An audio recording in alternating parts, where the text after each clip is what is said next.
doing good, and it is good to see the work that Kay has put into this starting to pay off. Hey.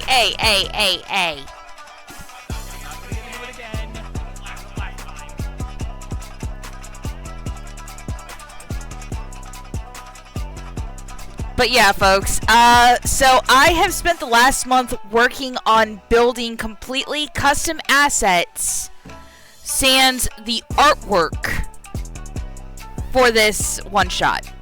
So the things that you will notice that are from the game itself are going to be the logo, the background images... Huh? Oh, shit. Your gain is higher. I can't hear anyone else, and the music's higher than yours. Yeah. Alright, hold on.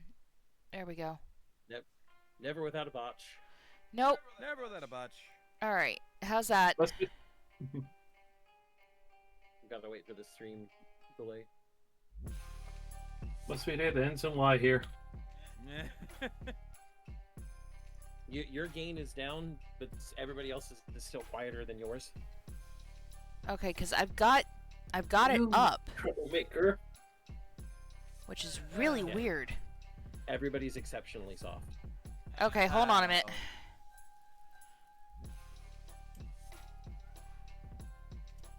Alright, gotta tweak Discord. As I was saying, folks, the things that you will notice are from the game itself are going to be the background images, the art reel, and the logo. I base the text. I actually had to hand draw everything for that, and I based that off of the logo itself. And long story short, it took me about a month to get everything together. Alright. Yep. Okay, And- Mark's still where he's at.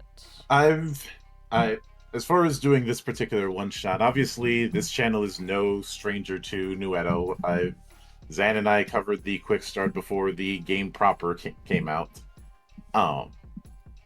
Salty has been on the other side of the interview table, and I've done a full review of NewEdo in the past. And as far as actually doing this one shot, I had it's in the works for, I'd say, about 4 months.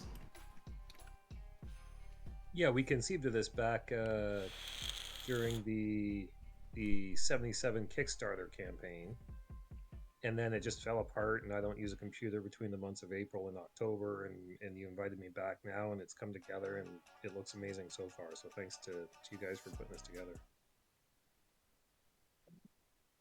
Yeah, there was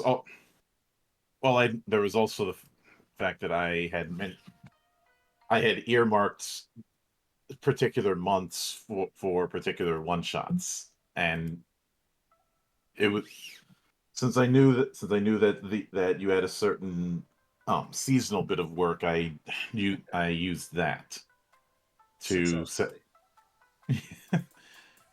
because I am nothing if not patient. Wow, well, I appreciate that. But with that in mind, I do also recall there was some back and forth about whether or not we'd even use Roll20, since you were a complete noob when it came to using virtual tabletops. Yes. So on that note, I have gone to as many efforts as I could possibly figure out to make this fun for you guys. I will probably have to pause and ask some questions on how to do things. I only have one layer in this map. I cheated and got a Call of Duty map and overlaid some stuff applicable to the adventure, and tried to scale it applicably to the map here. So it seems to be working. But for players here and anyone listening in, I apologize about my clumsy approach to the VTT here tonight. Oh, It's Not the first time we've dealt with a newbie when it comes to Roll20. Trust me, this is not new territory for us. that's something that's said pretty regularly over here. We ain't none of us perfect. Nope. I wish that my inability with VTTs was the major limiting factor as far as that goes, but much appreciated. all that, and everybody's a rookie at some point. Yeah, yeah. I would love to get more time to dive into it and figure it out. I was saying earlier that one of the NewEdo fans, audience, community members has gone to build a whole custom Foundry module, not reskin the Foundry module. And so that does exist, but I've used R20 a few times in the past and Foundry 0 times, so this is probably the better solution. Yeah, I when we started this incarnation of our actual plays about a year ago, I had considered Foundry at one point, but for various reasons, Foundry didn't quite make the cut. Okay. But with that said, as I often say in these particular one shots, Salty, tell us a story. Well, so NewEdo is a neon folklore TTRPG. It is mythotech. And neon folklore and mythotech are genre terms used to differentiate it from cyberpunk or any punk genre. It shares some of the visual aesthetics of particularly cyberpunk.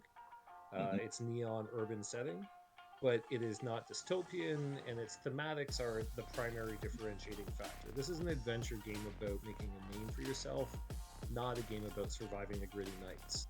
And those are key theme factors. Now, a theme is something set by the storyteller, of course, and you can play a punk game in this world as easily as you could in Cyberpunk or Shadowrun or any of those other, bigger name Neon City games. But this adventure tonight and the story I'll lead you through is one that's meant to be more neon folklore than punk. The story this evening is set in a place called the Resonant Sanctum. It's an underground mall that's been converted into a theater, DJ studio, band stage. There's 5 stages in here, and you've all come down here, and there's room in here for 1,000 people.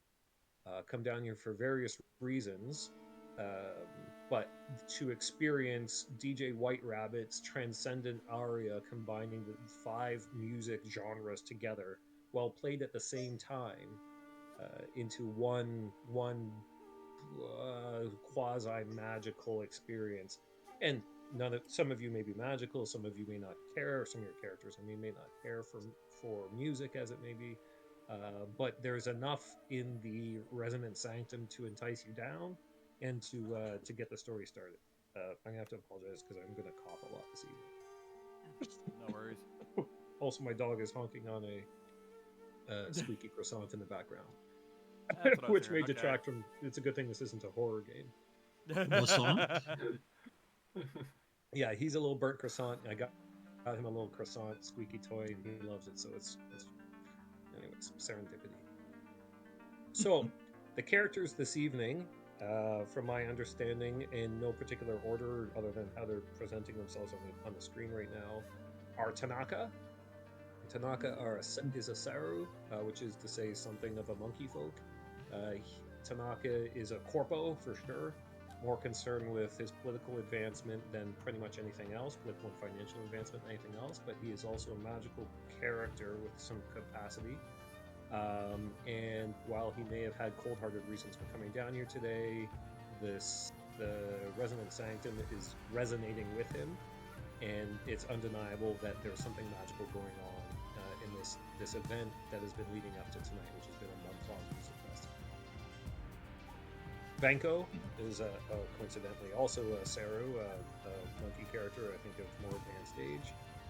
A bit more of a bon vivant, adventure-seeking, love 'em, drink 'em, fight 'em, fuck 'em, can I swear in this?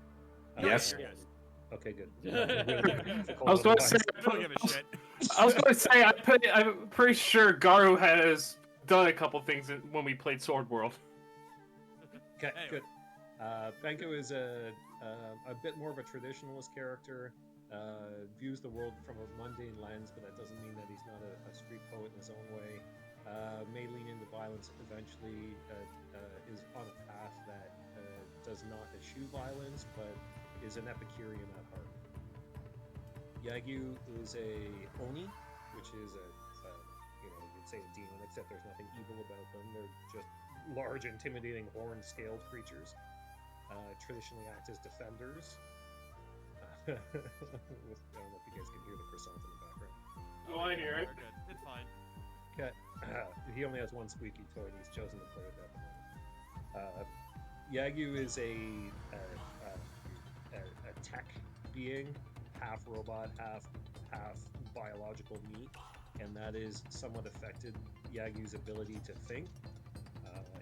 These are all pre-gens, by the way. In the canon lore for Yagyu, he's recently gone through a very violent and damaging incident and is woken up as a robot or quasi-robot. He doesn't really know what he's doing, but he's down here on a mission. Yio Pace is a Bakaneko, a cat person. Very much a self-absorbed, again, this is by canon, feel free to play it however you like. Self-absorbed, dualist, traditionalist, manipulator who's out to make a name for themselves by defeating others by sparring with words or sparring with swords, and he's fairly indifferent as to which one he uses. Has no particular magical capacity and would typically be a traditionalist character, that is to say, look back on the imperial days of the empire, the history with a bit more favor than the modern digital era. But that doesn't mean that he's not part of modern society. Kanesu is a toxicologist, a retired poisoner, effectively. Somewhat of an academic, but has a lot of social standing for a long career already lived in game. NewEdo has the ability to give characters stats based on their context, and Kanesu has more stats on the context of a life well lived than on current ability because he's a Kojima. And finally, Kojima. Kojima is another tech shaman, very much, again by canon lore, on a path to transcend their physical flesh.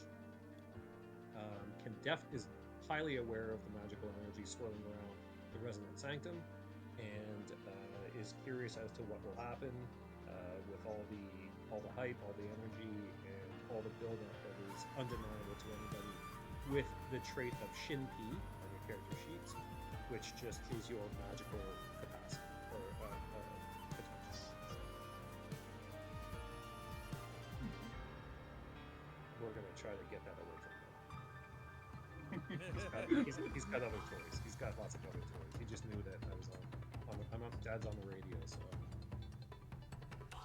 Okay. So Some of us the have Resonant cats. Sanctum.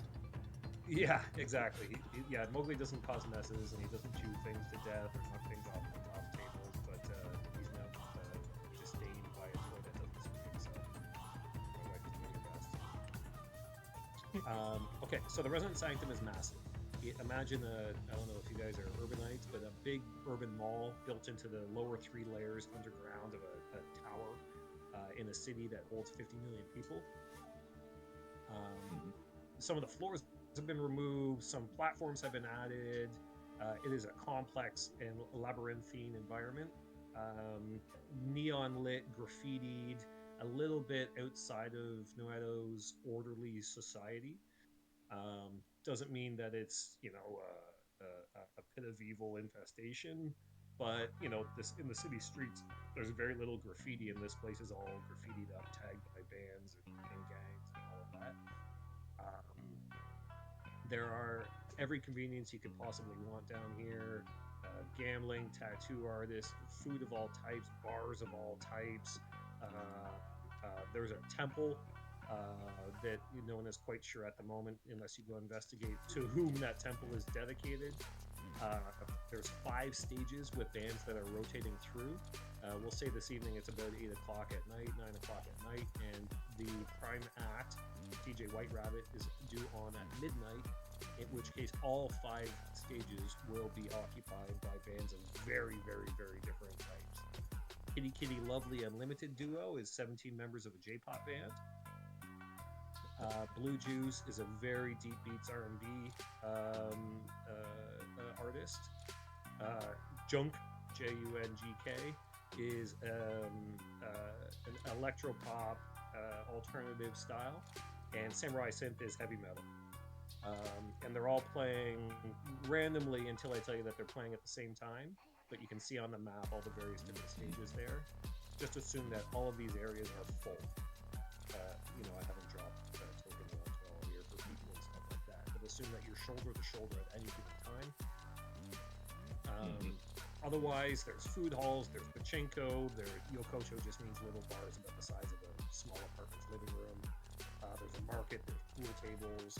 There's ostensibly security, though you can't really see them. They do a good job of disappearing into the background. You can get a tattoo, you can get a cybernetic augmentation if you want, and that would be the time to cue the music. Some music, if you can find some. Yeah. Oh, we've got that covered. Don't worry. I figured. Yeah. But when you had said you talked about Oni before, you had hinted that Yagyu's like 10 feet tall. Is that the case as far as his size, that he's gonna be, no matter what, he's gonna be towering over everybody? For the most Unless... part, NewEdo as a game uses 3 size categories, small, medium, large. He's large. Large is between 2 to 3 meters. Yagyu is on the large side of the large by canon law, and so you can downplay or upplay that as much as you want. Part of the intent of NewEdo is that characters do be larger than life, not necessarily literally, but in this case also literally. In that they are all meant to be heroes or anti-heroes within the game after a couple of sessions. If you're having trouble identifying with which way your pre-generated PC would lean into their hero or anti-hero or legend, feel free to be like, hey, I don't really see how this applies, and we can talk through it. Yeah. But yeah, I won't say he's one-dimensional, because you can play him with whatever depth as you want, but he's a big robotic killing machine as far as the systems go. Yeah, but the main reason given that height range, I'd say he's probably about 2.5 meters, which, if I were to convert that to, which, sure, 7.5 feet, 8 feet, big fella. Yeah. If you're to convert it, Monk, you're the same size as most Space Marines. Yeah, so about 8 feet and change. Sure. If that's important to you, then it can be as many 8 feet and inches as you choose. Yeah. The point is that he is. I see him kind of looking about, though. In a lot of cases, having to make an attempt at being careful when it comes to not causing too much of a scene, at least not yet. Simply because, well, he's gonna be head and shoulders above most people who aren't Oni.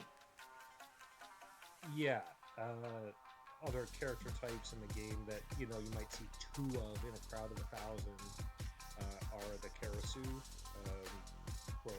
Typically folk, but players get interpret that as any kind of alien or Karasu are often also that large size. So if you look around and meet somebody's eye, it may be a black-clad security with black wings kind of thing. But yes, easy to assume that Yagyu can see over everybody until his primary concern is not banging his head on pipes above, because this is an underground mall. And how do you maintain your dignity when you have to do that? Right? Actually, that's what I want to comment. Because I'm looking at this, I'm just thinking like the underground mall in Shinjuku or something like that. Sure. Yes. Shinjuku and the crossing, the section of the city that this is set in, are analogous. Okay. I spent about a year living in Japan, and the game is not Japan-like. The game is inspired by Japan. So Hey, nothing should be taken. You know, this is pure fantasy. But yeah, if you're familiar with Tokyo, then a lot of the locations you'll be familiar with. Okay. Yeah, I was just gonna say, it's like you're in good company here.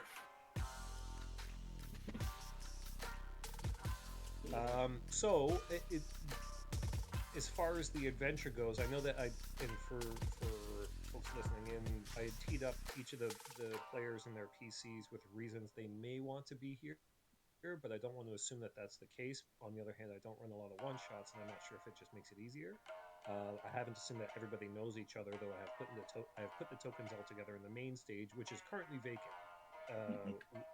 It's a little bit more breathing room in here right now as roadies and techs set up for DJ White Rabbit's ephemeral and magical experience that's due in an hour-ish or two hours.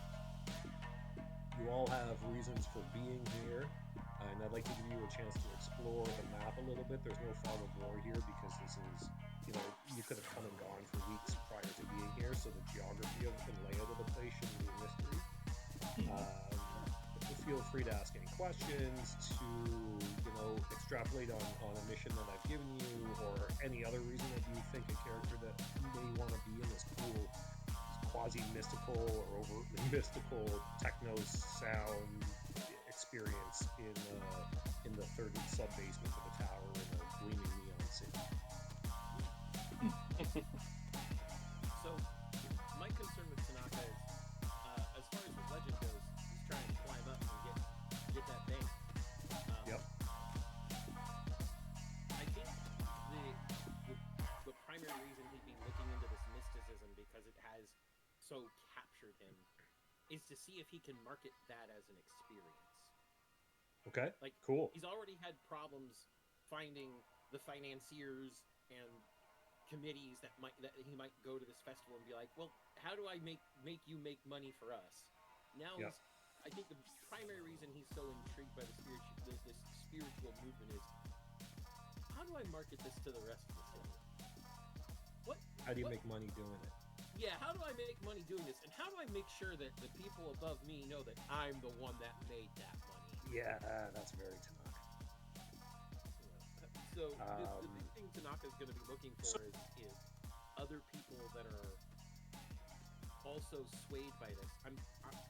Honestly, I want to get their viewpoints and just start writing down like what you would see in an advertisement for like confessionals and all those things. Okay. So we pulled apart Tanaka a little bit here. On Tanaka's character sheet, you'll see under the section called Rotes, or under special abilities, Rotes. Yep. Tanaka has 4 Rotes, i.e. spells. Chance, which just lets you re-roll something. Chemistry, which lets you influence other people's mental state. Compel, which lets you directly manipulate their mental state or tell them to do things. And Yeet, which is exactly what it sounds like. You can magically wing something at somebody or somewhere else or away from where you are. For the purposes of tonight, I'm not going to get too much into the specifics of exactly how you do so. I'm just going to get you to roll some dice if you want to do any of those things. But don't neglect the fact that while Tanaka may be a cold-blooded corporal climber, he does speak to the kami, the spirits of the world, who are created in the same way that any non-human entity is by belief. The world just understands that magic is a thing. Tanaka, as cold-blooded as he may be, is fairly potent, quote-unquote, magician or mystical being with a Shinpi score of 21. But Tanaka realizes that not everybody has that. May not be able to access magic or see magic even. So that's some insight that working for Bunyaki Gate, a tech company, is there a way for him to use that to his advantage in this as he navigates through his mission tonight of commercializing the resonant sanctum. Mhm. So, what is it you want to do? You want to go out and suss people out, or what is it that you're looking for? I'm looking for other people who are ironically resonating with the venue, in the same way that Tanaka is feeling this vibe, this spiritual wave that is carrying him, has made him a little more peaceful, a little less stressed. He's opened, as the bit you gave was, opened his mind almost as much as it used to be before he even joined his court. He's gonna find these people because if he can get their understanding, the way they see it, what their feelings, what words they're going to use, he can use that to build essentially an advertising profile for the Resonant Sanctum as an experience rather than trying to book these bands. Cool. Okay. I would say you could roll a perception plus intuition, which are both things that you have. Either Sorry. I said yes. Okay. Perception and or Shinpy, but they're both 2d10, so it really doesn't matter. So why don't you go ahead and roll a 2d10 plus your intuition, which I believe is a d8, and Yep. let's see what you get here. See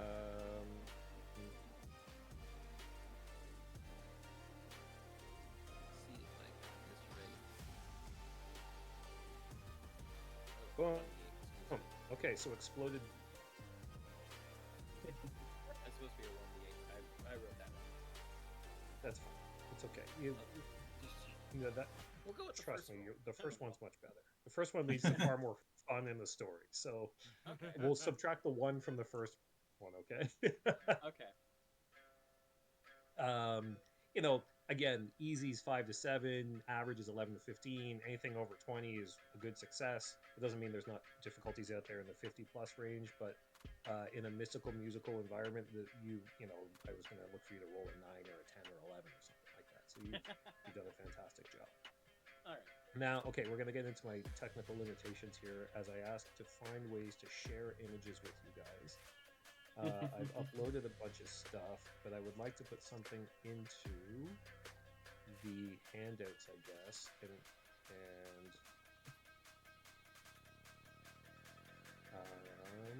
let's see. With handouts, there's a spot to just drag and drop an image. Yeah, okay, I'm going to do that. It's going to just be called Fumio, and I'm going to see if I can share this with you. You don't have any difficulty finding a lot of beings that look like they're, really there's resonances resonating with them. You probably have more trouble finding someone that looks at you and wants to talk to you, and or doesn't see through your corporalness, and or is not drugged out of their mind. And again, to say, it's a fairly orderly society, but this is an underground music festival, so Yeah, there's gonna be a everyone little to be disorder too in there. straight edged. Yeah, I'm doing my best to create a visual here of a character named Fumio. Fumio's a little crow lady. You catch her wandering between the sound stages, stage 4 and stage 3. It's still uploading here, so I'm just gonna keep talking. She's wearing a red cape, kind of a hood. She's a little furtive. You catch her tapping her toe to music only you can hear because it's the kami are singing it. Okay. And so she's in tune with some resonance that you're in tune with, and more specifically, you have access to the kami of language, light, numbers, and ki. And the kami of light are very pronounced down here. While they may not be bright, they're dancing in a magical way that most people just recognize as reflected lights and glare. But you will recognize as, holy shit, this is the spirits dancing in front of my eyes because they're digging this. And she's doing something similar. Yeah, so essentially the kami of light are really digging the fact that the Resonant Sanctum not only has its own vibe to it, probably something to do with that shrine that I'll want to to investigate later, I'm sure. But just that I recognize the dance due to that spirituality. Got it. Yeah, Um, and so she's chewing on a grilled octopus balls. Yeah. That is to say, deep fried, not literal. Good old taco. Yeah. I could go for some right now, actually. Oh, Though, Yeah, did you the upload? handout for Fumio looks, I'm doing my best. Yeah. It's not uploading, so nothing is. Oh, let me just try something. hey! There we go. Did it work? Yep. Yeah, we see it right now. There we go. Okay. Ignoring the AI quality of her hands there, sorry. And for listeners, I go into great effort to spend a lot of goddamn money for humans to make art for my books. But while I'm storyboarding and storytelling, I don't feel ashamed about using AI tools because they make everything a lot easier. Hey, for prototyping, they're a great option. Yeah, exactly. We don't And discriminate storyboarding too. against AI work here, so long as that AI work isn't being unethically sourced from people. Yeah. Yeah, and it's not being commercially used, other than the fact that I suppose I'm a developer using it at the moment to do this You're one using shot, it for but- inspiration. You're not selling it as anything. Yeah. And that's what we always promote. Anyway, so there is Fumio. Fumio's a little street rat musician or a magician. You don't know anything about her, though you recognize in her that there's more to her than just another audience. She's dancing with the commune. She is definitely clearly doing she that. She clearly understands at least some part of the vibe here. So, I'll reach out. I'll be like, "You see their dance too? How quickly they cavort." And so what's your attempt? Are you attempting to be on her level? Are you being honest, which is something that is rare to Tanaka, but maybe this is the right environment for it? Like, what's your approach to this person that you're guessing is probably younger than you, though she's a crow, so who the hell knows? Yeah, I'm approaching her in an attempt to be. We're both strangers here. I'm at this point mostly just investigating because I went through the exasperation and now I'm just kind of intrigued. And I noticed that there's this woman dancing with an entire The magical spirits, yeah. Yeah, an entire cavalcade of magical spirits, things I can see too. I'm just. It really is. Tanaka's trying to be a bit honest at this point. He doesn't really know what else to do anymore.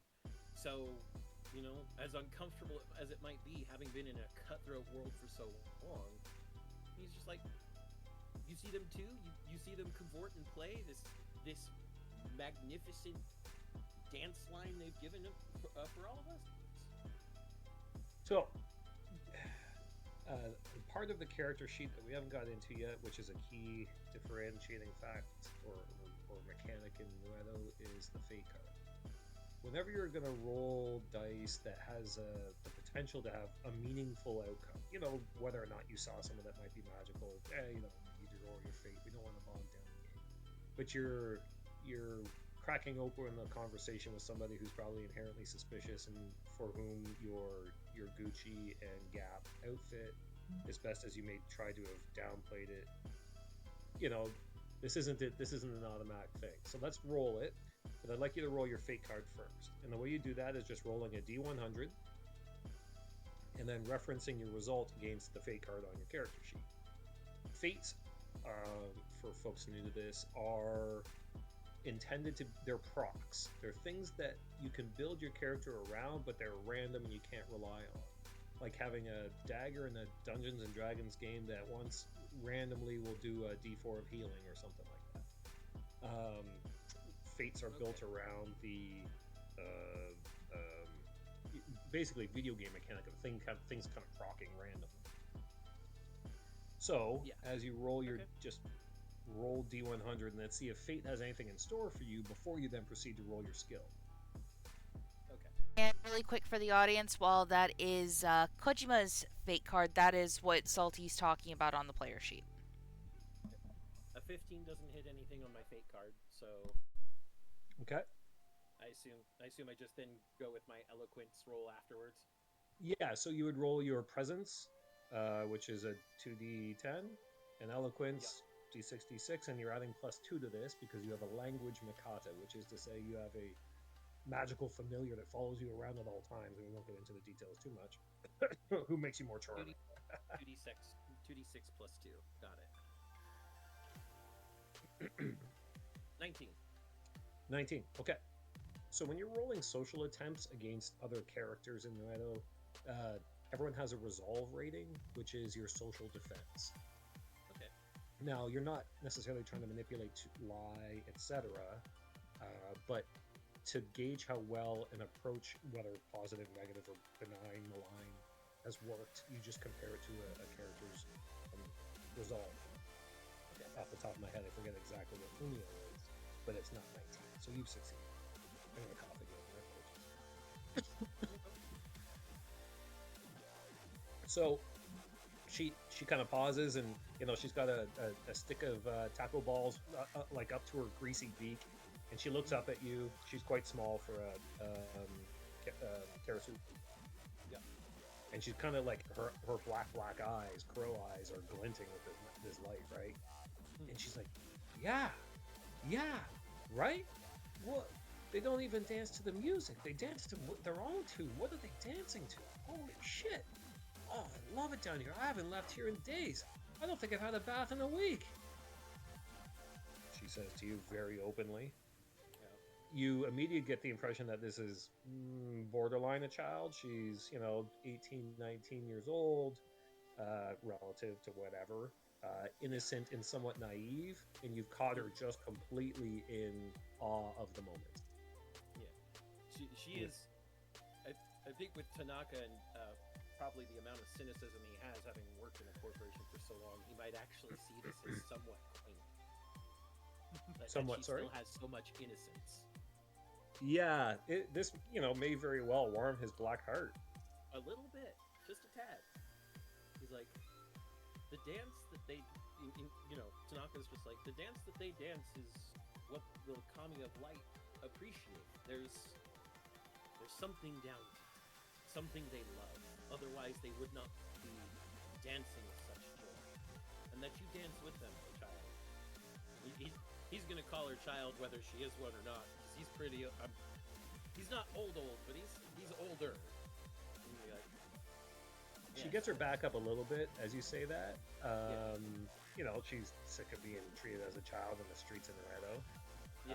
And she's competent in her own way. And she furrows her brow as best a crow person can. And might be trying to get her opinion, but he's not going to be. No, that's fine. That's fine. He's just like, you dance with them, and they appreciate it. You can see it. They choose to dance with you. She says, right. But do you see what they're dancing to? They're not. What are they dancing to? They're dancing to music, and I don't know if it's entirely happy. They're dancing to something that, like, I can feel it in my feet. Can you feel it in your feet? And she says that, and we don't have to roll for it. You do get a sense there's something bubbling just below the surface here that these light spirits are reacting to, and it isn't the music, obviously. They do interact with some mortal beings. They don't interact with others. They drift right through some. They dance around some. But as she points that out, you get the sense that it might not entirely all be pure joy. They're reacting to something. But it isn't necessarily fluff and love and joy and happiness and the music. Or obviously it's not. Yeah. And as she brings that to Tanaka's attention, he slowly nods his head up and down in that realization. He's like, you're right. But where? It's all around us, but it's gotta be stronger somewhere. Have you been She's like, anywhere else? Yeah. Well, have you talked to Godu, that son of a bitch, yet? I get a bad stink off that fella. But yeah, I like I said, I spent a week down here, and it comes and goes, and they don't like some of the music and they disappear for a while, but they're pretty strong right now. Whatever is coming for sure, and I ain't going nowhere. Well, White Rabbit is supposed to have their set soon, so. We'll Oh, see I'm what sure it's got happens. something to do with it. Yeah. And who was that you mentioned that someone else? Not Go so- do that fat not so- fuck over in the temple. Oh. He Is if you haven't dealt with him yet, just go. She points down, blah blah blah blah blah blah. You go this way, you go that way. You know, Yeah.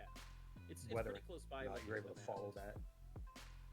Yeah, well, I mean, whether or not, yeah, Tanaka probably looked at the map in advance, but Well, you he's will be probably able been to all find over your way this place over looking to for Godu's people. temple if you take the time to do so. He's like, all right. Well, thank you for talking with me.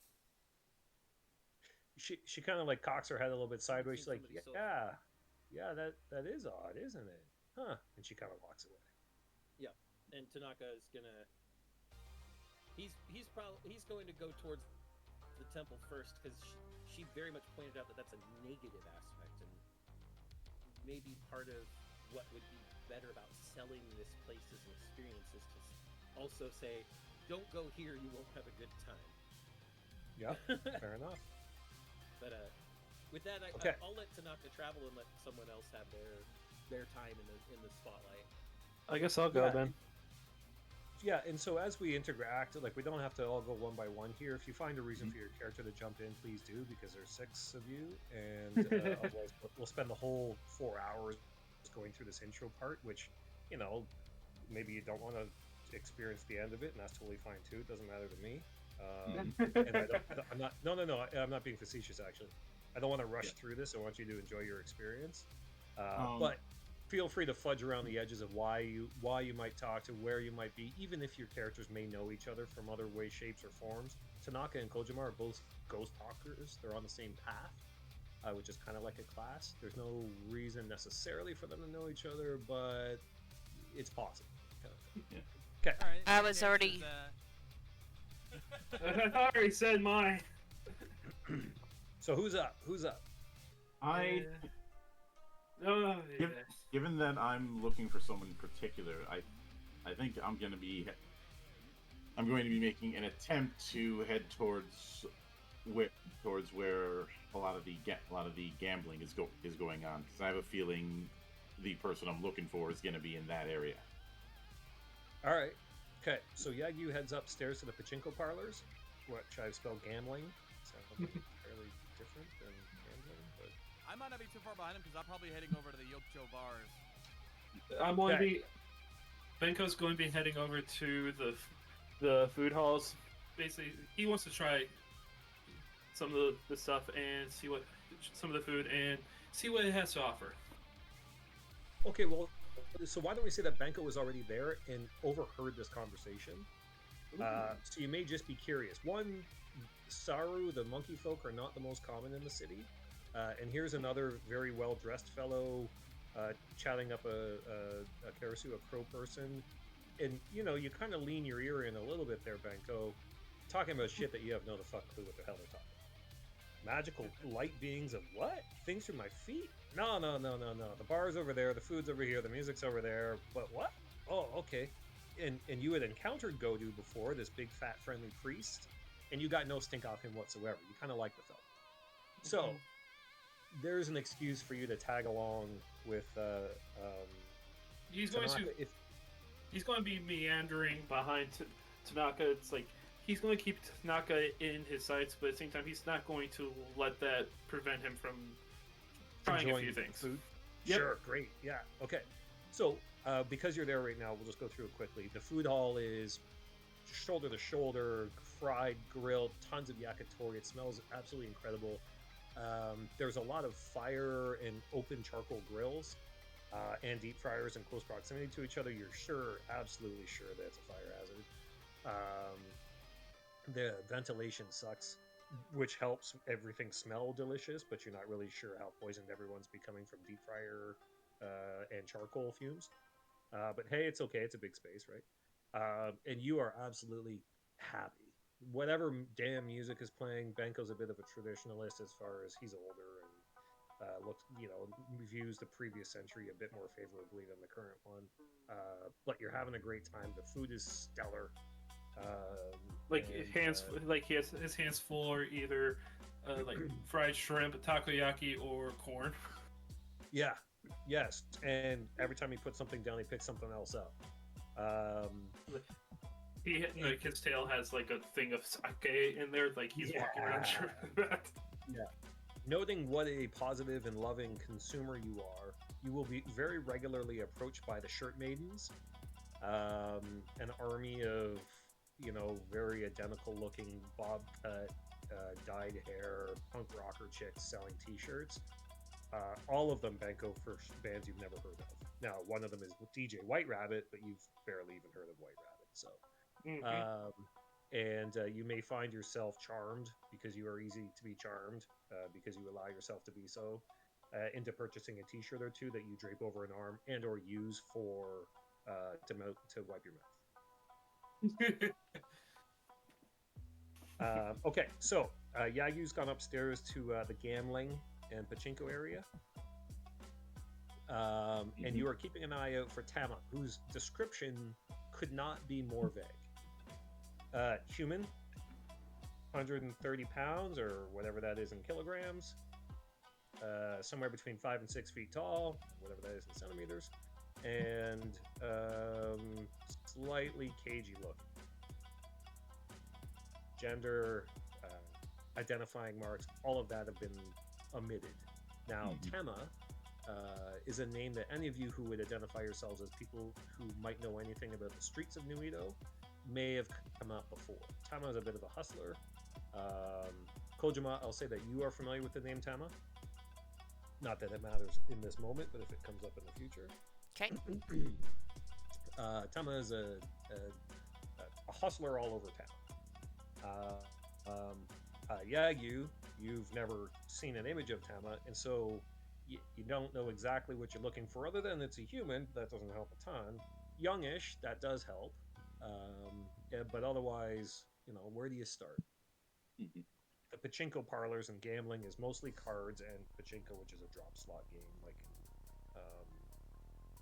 what was that game show that had it 30 years ago? Plinko. Anyways. You're thinking Plinko. Plinko, yes, it's Plinko. Very similar. But I think all of this area is made famous. Sorry, 1 second. Is identifiable by it being louder than the goddamn music. The ding ding ding gang gang gang gang gang, the machines going off, the card players yelling. The gambling and pachinko area is the loudest part of this, barring maybe when there's a death metal band playing and you're right in front of their speakers. So you're up there on level 2, Yagu, looking around for Tama. How would you like to proceed? I'm mostly just attempting to walk through the different areas, seeing if there's anybody who I feel is standing out. Okay. Because even though I don't have a specific description,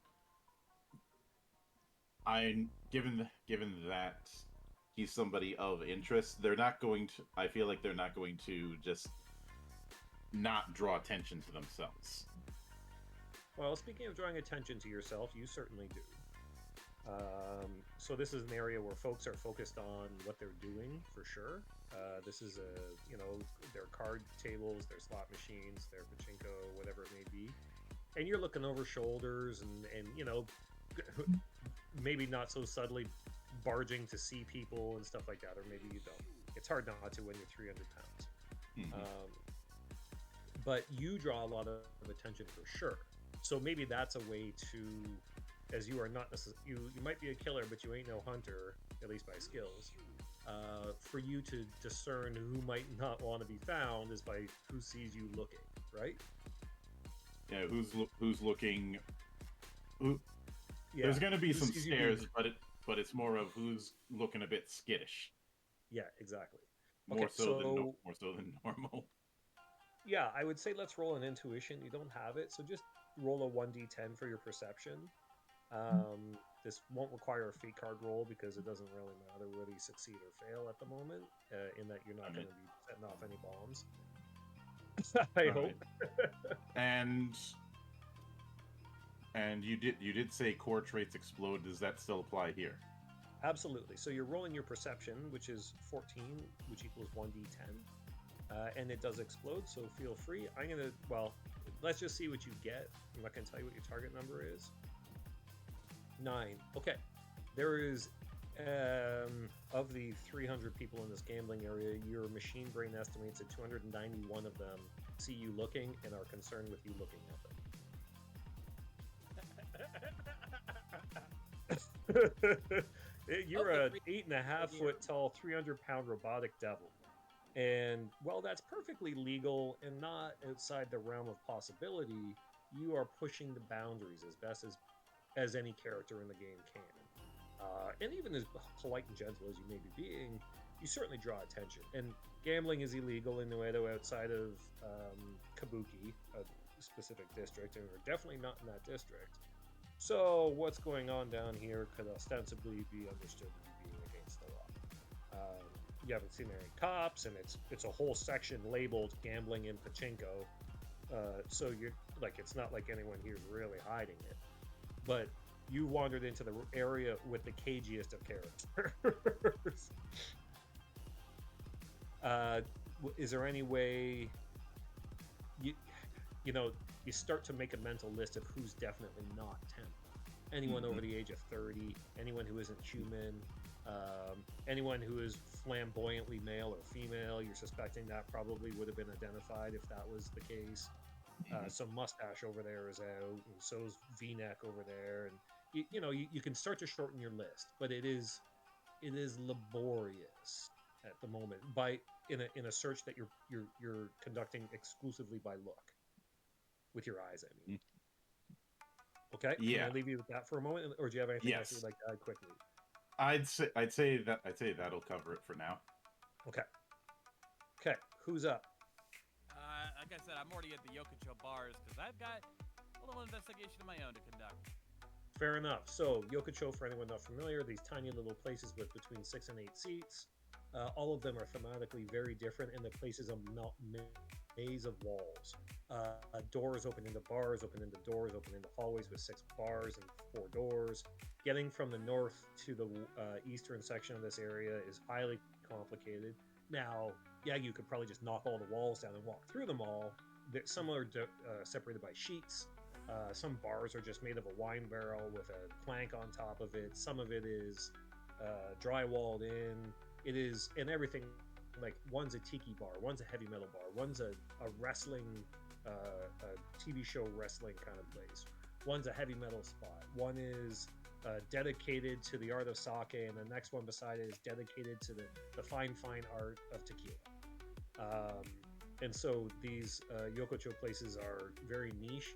Every one of them is full of people talking to each other, very red-faced, enjoying themselves, clearly in their element, whether their element is heavy metal, rock and roll, bobbleheads, or tequila. It is... Go ahead. Sorry, I was watching Fluffy earlier. Anyway. So, what is it that you're looking for in?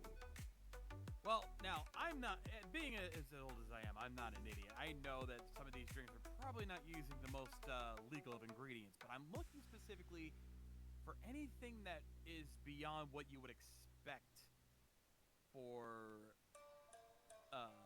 additions to their drinks. Because I've been hearing some rumors about some things, and I want to find out what's being put in these drinks specifically. Okay. So as you wander through these places, you quite often get offered seats based on your age, and you hold yourself with an amount of respect that whether or not you actually do it, you're granted it by society, which makes your job a little bit easier. And you've learned as your age has advanced to lean into that. Why not make life easier? Who cares what their intent is? You're willing to accept the fact that folks view you with a status that you may not have earned as a lifelong assassin / poisoner. Retired, of course. Retired, of course. Yeah, retired, of course. So why don't we roll then let's do a perception plus toxicology instead of savvy plus toxicology. And I will not have you roll your fate card because it's not that hingy at the moment. So perception and savvy are both 2d10, doesn't really matter. So 2d10 plus d4 plus d6. Let's see what you get. Alright.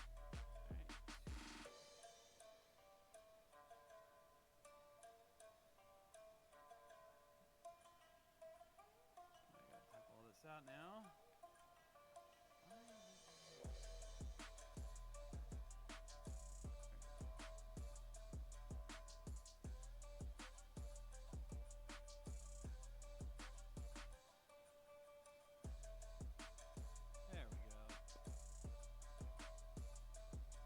15. Woohoo! Oh yeah. Okay, that's a reasonable result. So you know that a lot of what is being used in these cocktails is, borderline not food product. There's leather stain. There's bar cleaning chemical. There's anything to differentiate a cocktail from the bar next door. And so you've immediately identified 6 folks who are probably going to die if they continue drinking what they're drinking, but they seem to be handing over their money and having a great time. And you suspect, your intuition says that that's not what you're looking Yeah, no. for. You do notice a gentleman that has been or has been referred to as the inheritor of your legacy by people in the know. His name is Redtooth. Redtooth is a human in his early middle age, 35, 40-ish, identifiable because his teeth are bright red, whom you know to be an assassin poisoner. He's drinking at a heavy metal bar, who has a tiny little radio in the background playing something that you can't identify over the sound of 6 other bands currently playing, or stations currently playing. But him being here in the first place is, well, this motherfucker likes to poison people for a living, so whether or not I've identified shoe leather over there is probably going to die.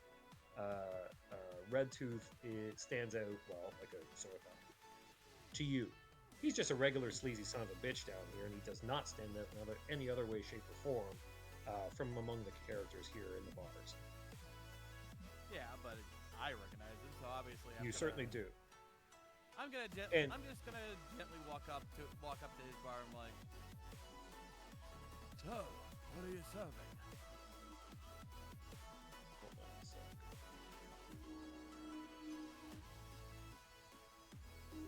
Whoa, okay. You ask the bartender? Yeah, since I know who he is, I'm gonna be cautious, but I'm gonna gently just go like, so, what are you serving over there? Oh, he's not bartending. He's sitting at a bar. Oh, okay. But he's sitting at this heavy metal bar.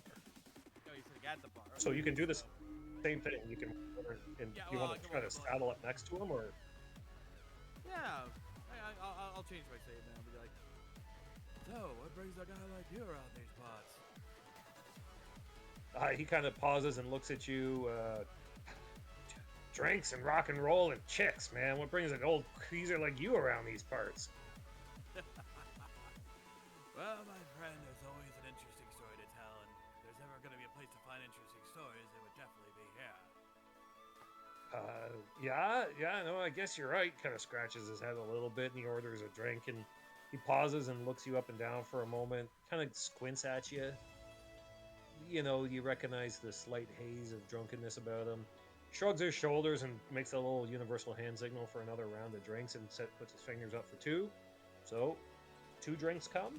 By the bartender behind it, it's just a middle-aged guy with a goatee behind the bar. And a glass of brown liquor shows up. Now, both are made in front of you. Both made at the same time. One goes in front of you, one goes in front of Redtooth. So there doesn't seem to be any indication that anything was put in there that I wouldn't immediately red flag. If you want to roll your perception plus toxicology again, you could do that. This time, maybe roll your fate card. All right. So that's just a D100. Yep. I can. 66, just shy of anything. So nope, no fate in me on this one. Yeah. Okay. So roll. Go ahead and roll. Your 2d10 plus 2d6 or whatever it was. Same roll. 15 again. Coincidentally, the exact same result. Interesting. Okay. Um. Yeah, you didn't notice anything. You kept your eye. Being a very savvy cat, you kept your eye on what was being mixed, and nothing was reached down below the bar. His hands were in your sight at all times. He used a couple of little clinky bottles from right in front of you. You know how bitters bottles at hipster bars are unlabeled or labeled with skulls and crossbones and shit like that. So there's bitters in here, and you sniff it, and it smells like bitters and whiskey. But you weren't able to identify anything that it didn't look like anything afoul was afoot. Now it smells like ass, but I'm an old coot. I've dealt with ass smelling drinks and yeah, for sure. Well, I mean, drinks, so. having been in the industry yourself, right? I've probably tasted far worse in my time considering I'm a poisoner. Yeah. So, but I basically, as I'm drinking now, I'm looking at Red Tooth, and I'm like, so I've been hearing some rumors that some of these drinks may not be as clean as they should be. You know anything about that? You mean because of the bathtub gin? No, Man, please. I don't think that's whiskey in that glass you're drinking there. But speaking of, he clinks your glass and sucks back 2 ounces of it. Kind of wobbles. It tastes like pure shoe polish with the tiniest little hint of whiskey and bitters. It is an incredibly strong mix. Your practiced and experienced tongue / now stomach don't identify anything that might kill you, though a younger and or weaker constitution would probably be knocked pretty clean out by it. It's probably 90 proof. Oh Jesus. But yeah, so you're like, you smile right through it. You've tasted far worse in your many years.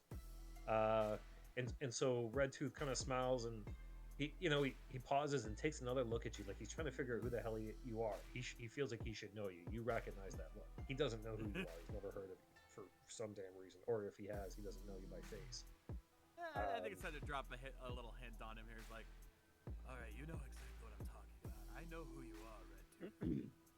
Well, his eyes kind of widen at that a little bit, but he kind of fluffs up. He's like, yeah, cool, yeah. I mean, obviously you know who I am. Everybody knows who I am. He says loudly, which is not loud at all. You can tell he's loudly keeping his voice down.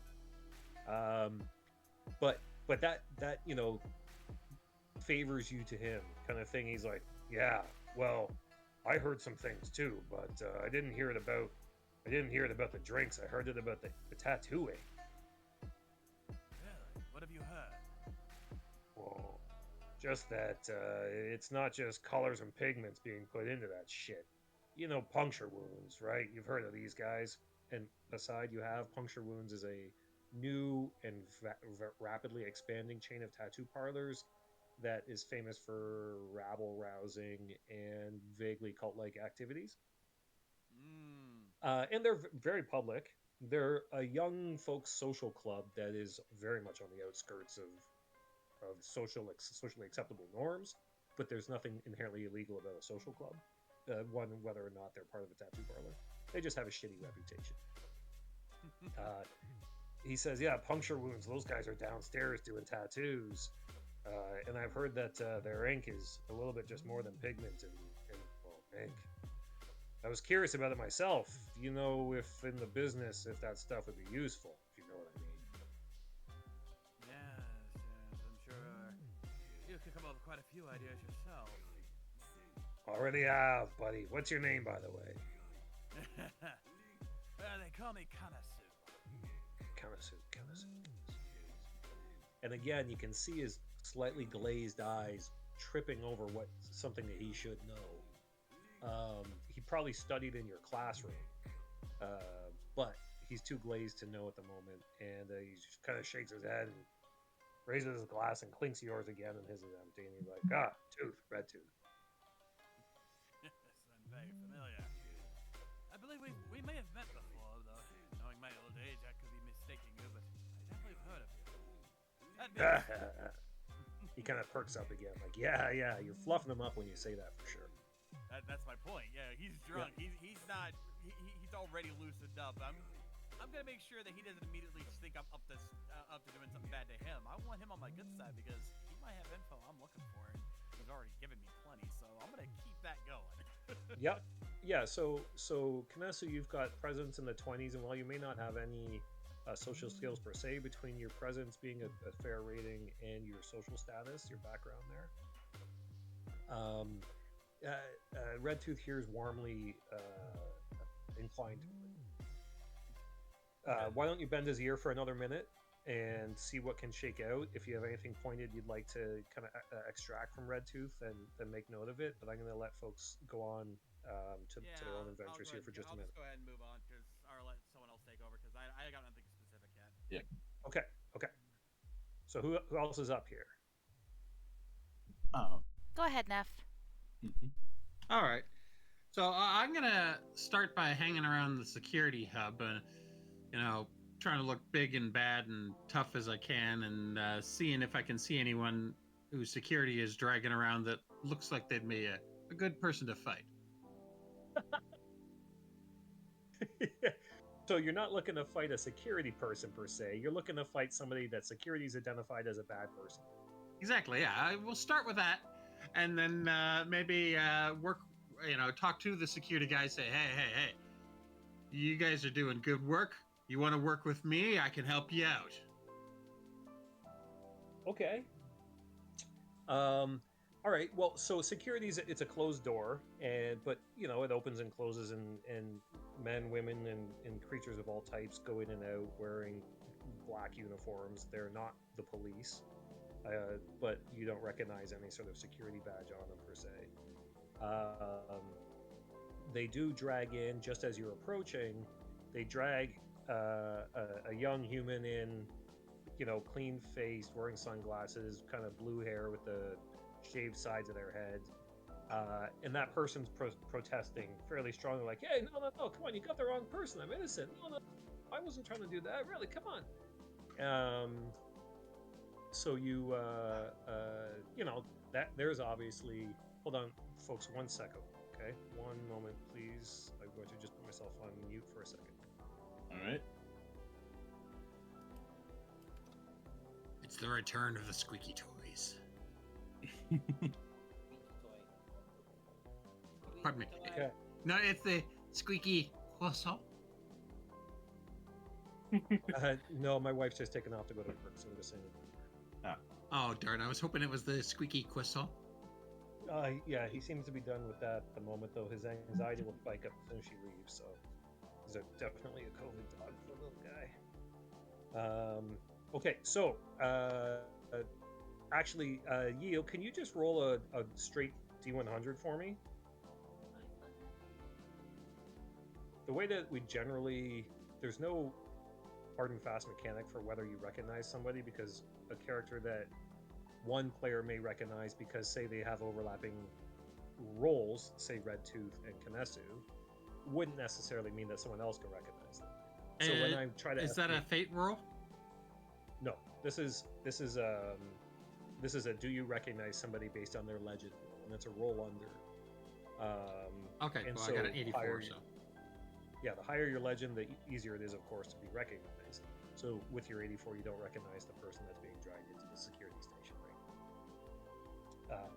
And that's, again, not a hard and fast. That's just a way that I spitball whether or not you can recognize someone based on their legend. But that's the most activity that's going on right now. Otherwise, you're kind of looking into the security. There's like cameras and a screen that when you approach the door lights up with somebody's face. It's not the hotbed of ne'er-do-wells that you might hope, assuming that they're inside or there's just not that much going on. As you've walked through here to get to the security section, though, you walk through the indoor gardens, and you're just north of the old temple there. You feel like the further north you went in this room, the more friendly folks became, and the entrance is on the south side of this building. Just put the map the way it is. the old temple. There's more of the they'll probably want to fight you types around that old temple than there are around the security door here. Now that makes sense because shady fuckers don't tend to hang around the police station. Then that's the direction I'm going to be heading, towards the old temple. Yeah, yeah. So you notice this young, clean-faced, sunglass-wearing, blue-spiked hair human being dragged into the security room, protesting vehemently that they're the wrong person. But then you head south to the old temple. Folks, I am going to have to mute myself for a moment here. I'm going to be back in 3 minutes. My apologies if you guys want to, talk amongst yourselves or make a plan or something like that. I'll be back in just a second. My apologies.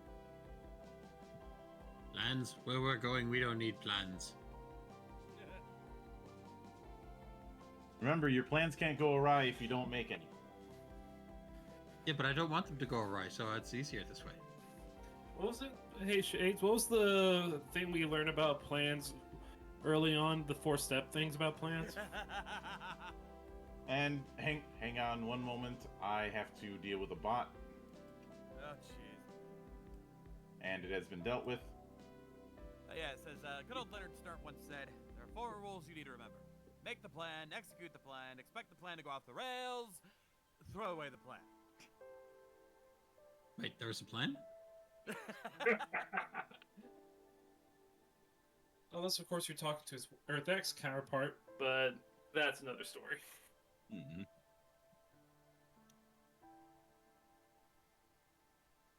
What is planning? And who does it? Strange people. Oh, no wonder the monk complains so much. That's true, he is a strange one.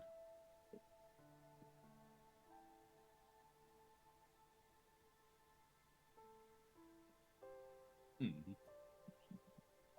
See, even he doesn't argue with that. We're all strange in our own little way. I call bullshit on the little part. It's small, but here's the thing, it could be big to somebody else. Phrasing. Size is relative.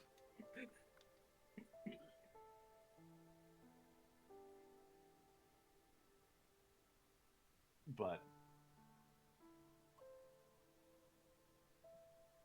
so far it's worked. So far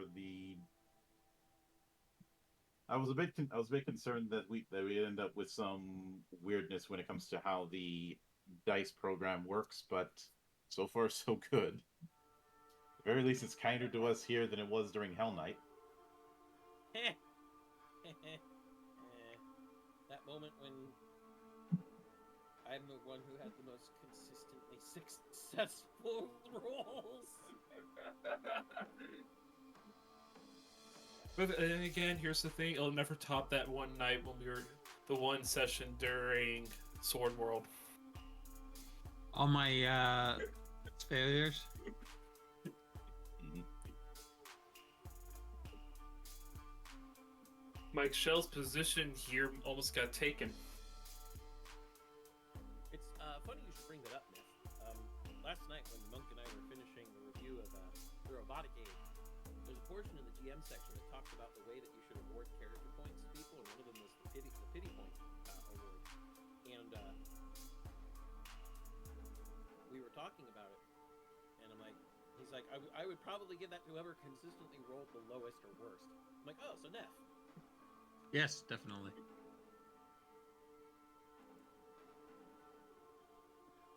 Confession is good for the soul.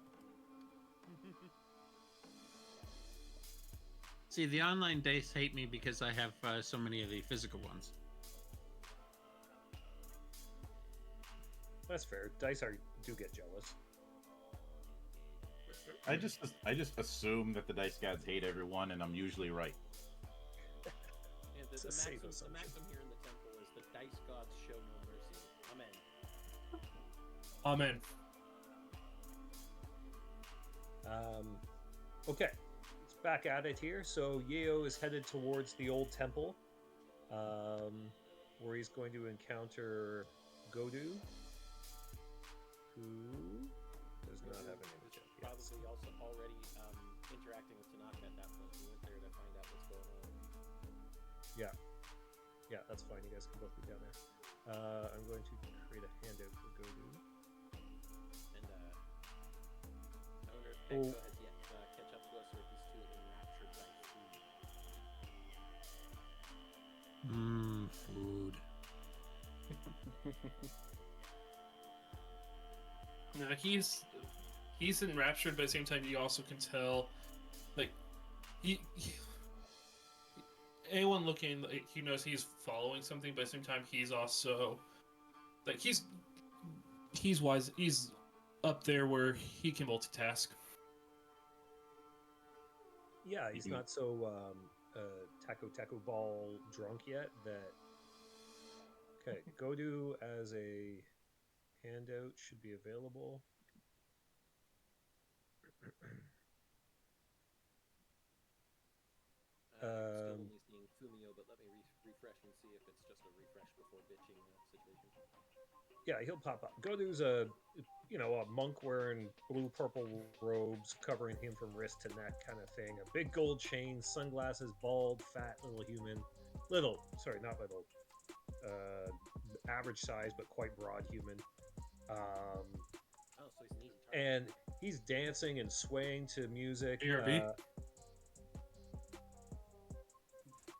Immediately south of the old temple is Samurai Synth, and they're currently rocking out, and it's pretty heavy rock. The crowd down here is a little bit more punk rock and chains and spikes kind of thing. Whether or not it's coincidence that Godu and the old temple are surrounded by that same character type is unclear. Godu himself, he's not saying anything to anybody at the moment. He's just kind of swaying and dancing and pumping his arms in the air. And the temple, I think I may have uploaded an image earlier. It looks like a 200-300-year-old temple that's been built around into the mall. It may have been here before. It's quite dilapidated. It's 5, 6, 7 meters across kind of thing, and not much higher than that. It isn't a massive structure, and you can see in from all sides. Who among you, Tanaka, you've got some mystical capacity for sure. I do. This is definitely a hot spot. You're starting to feel a focus here of whatever magical energy's been accumulating. This is one of them. This is, if not the, then certainly a spot where a lot of magical energy has been accumulating. It doesn't feel like any kami spirit that you're familiar with, though noting that you're not familiar with all of them. And you have trouble putting your finger on it, but it feels a little bit, malign. So it's a kami that is more prone to not being beneficial. Yeah. But that's about all. Yeah. It's a malign energy, regardless whether or not the kami itself, which you don't see. There's no spirit being swirling around or anything like that, other than the lights and whatnot. But there's definitely something off about the vibe here at the old temple. Okay. Well, the nice little crow gave me a clue in talking to the stinky priest, Godu. Yeah. So I think first Tanaka's going to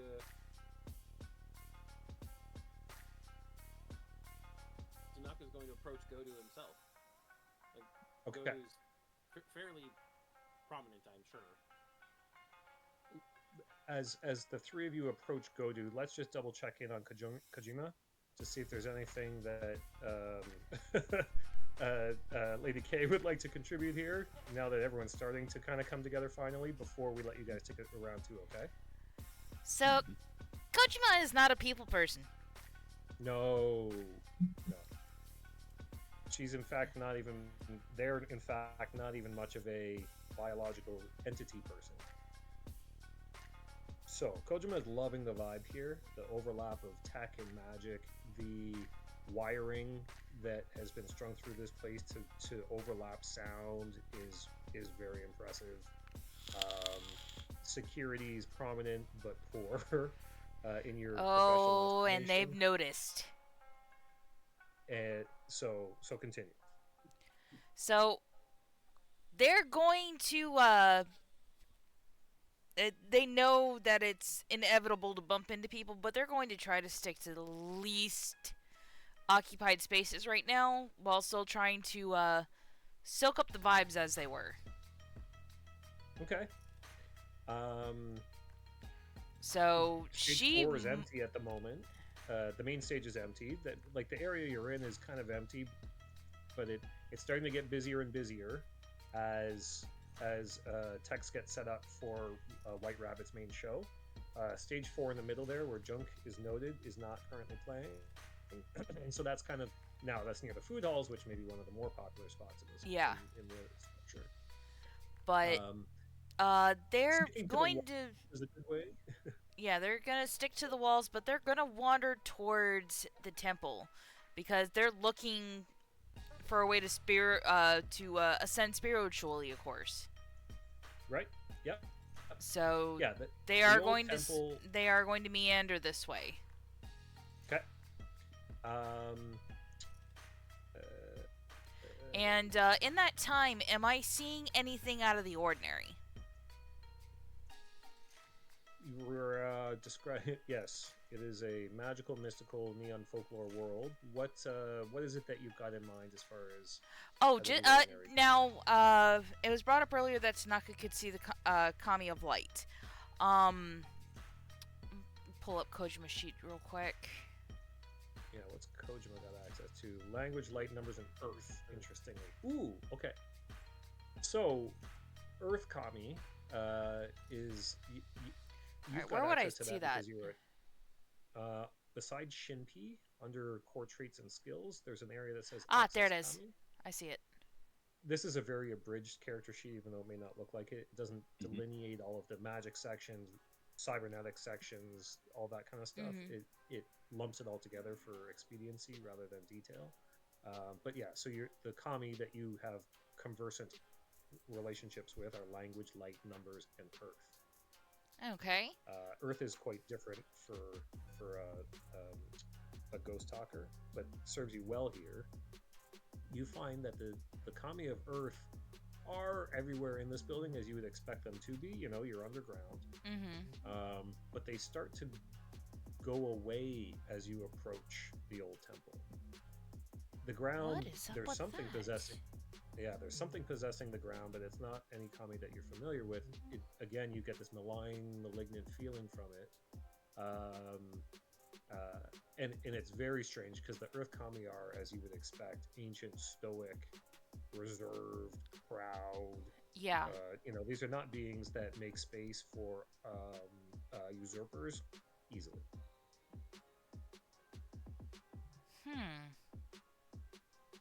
So as you approach, you are, you're not necessarily the most perceptive character out there, but your sense of magic and would savvy or presence come in here on this? I mean, even then the perception. Never mind. Yeah, or just trying to get a feel of what's around me. Yes, perception would be the default core trait that we'd use here. I would say that because you're so attuned to magic via your Shinbi score of 20, which is your best core trait, that's the nose you're following, as it were. Okay. In the very mundane, you have high security skills, so you tend to look through people unless your Shinpi, your magical perception, gives you a reason to pay attention to them. Otherwise, they're just meat bags. Gotcha. Technology, you're very curious about, and so your high security computers, etc. skills. You look through the trees to see the forest, and the trees are people.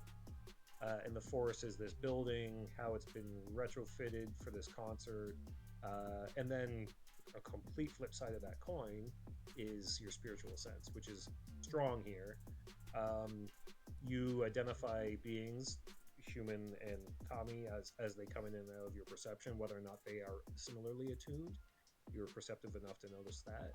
And this place is quite full of you don't think you've been to a gathering of humans, not that you prefer gatherings of any sort of being, where there were so many spiritual beings in presence. You're not sure Okay. how you feel about that, but yeah, the if what is it that you'd like to assess? Uh, I want to see if I can get like a sense of what's driving the Earth Kami away. Okay. So, let's see. What would you do for that? You don't have any arcane, do you? Let's just have you roll a pure Shinpi roll. Okay, Because you so don't have any skill associated. But because anytime that you deal with the spirits, you risk, for better or worse, gathering their attention, getting their attention. So why don't you do a fate roll first, and then just roll 2d10 depending on what your fate roll is, for your assessment. all right, so rolling the D100, 41. Nothing. What does that get you? Anything? Nothing? Okay. So just roll 2d10 then, exploding for your Shinpi, and let's see what your magical nose tells you. Ouch. No, that's perfectly fine. That's a medium roll. The kami that is coming out of the earth here isn't inherently angry, but it's fucking angry now. That something and like, I don't know how Kojima feels about music. It's angry music down here, and the people around this tend to be a little bit angrier, but you're not sure if that's correlation or causation.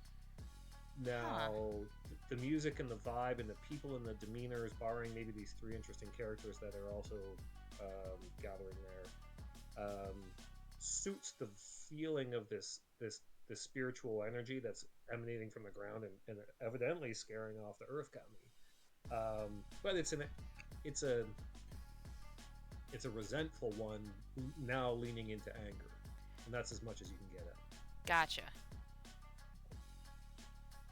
All right. She's gonna wander into the temple then, and see if she can get a sense of what's being said that's pissing off this Earth Kami. Okay. So as you wander, you're headed that way, and actually, if both of you, Kojima and Tanaka, could make the D100, do I recognize each other rolls? All right. And if you get below 20, you're basically looking to roll lower than the other's legend score, which is the blue bar.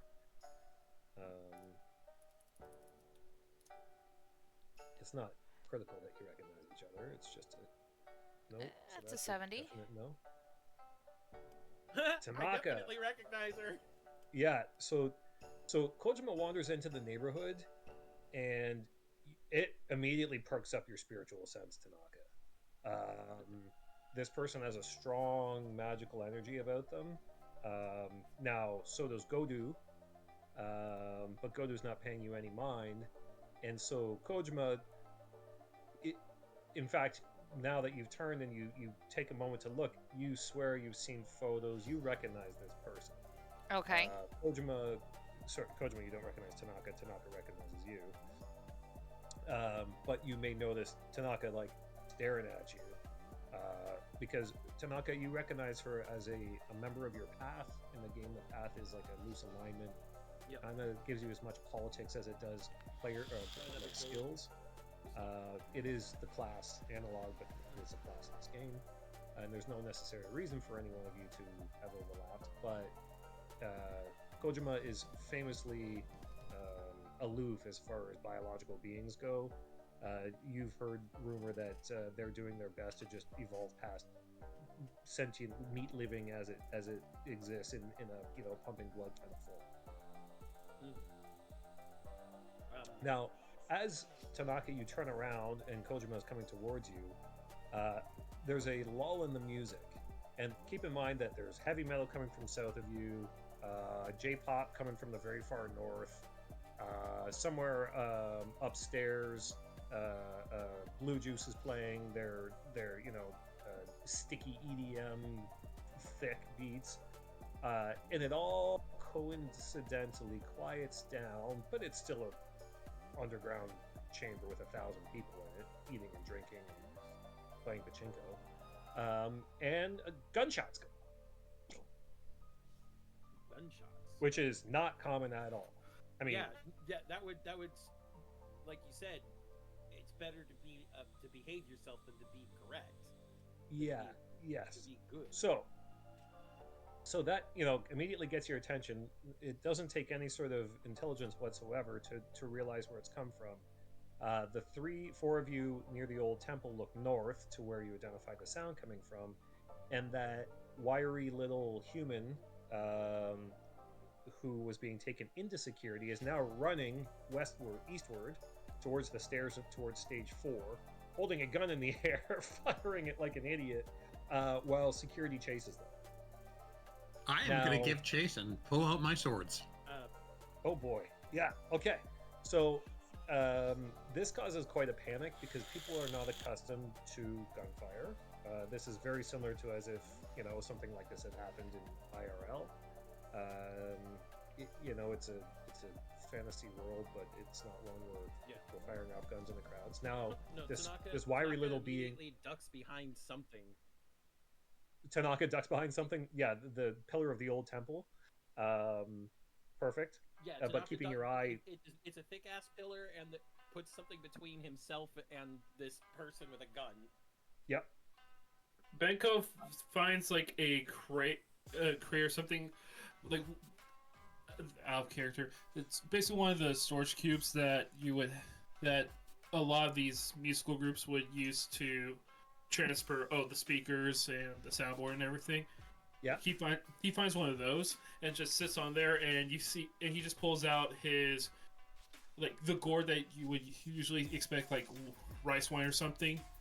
Yep. To be transferred in. He just pulls that out of nowhere and just starts drinking, watching, thinking it's like, oh, it's part of the show or something. Okay. Yeah. So you find a slightly separated space. So panic does start to erupt here as the 1,000 people around you react and kind of scatter in every which way. Yeo, was it you that pulled out your swords? Well, hands-on swords, and was running after the dude. Okay. Hands-on swords running after the dude. The dude's a slippery little fish. The person is a slippery little fish. Kojima, thoughts, actions. What are you doing here? Just give me 2 seconds. Let me double check my skills. Sure. The security door is now barged open, and like 2 or 3 security guards come out, but it's not like there's an army of mercs piling out of the security room north of you. And I'm gonna make a security roll and try to catch the guy. Sure. Yeah. Okay. Why don't we do an interesting combination of reflex plus security? All right. So that's gonna be 1d10. And how are you using your security skill, which is kind of more of a technical skill? How would you use that to catch this slippery little fish with a gun? You can be creative, of course. So, if he's like just running past her when she goes to make her move, she's going to jump on his back, grab the hand that's got the gun, knock it to the ground, and force it up and behind his back.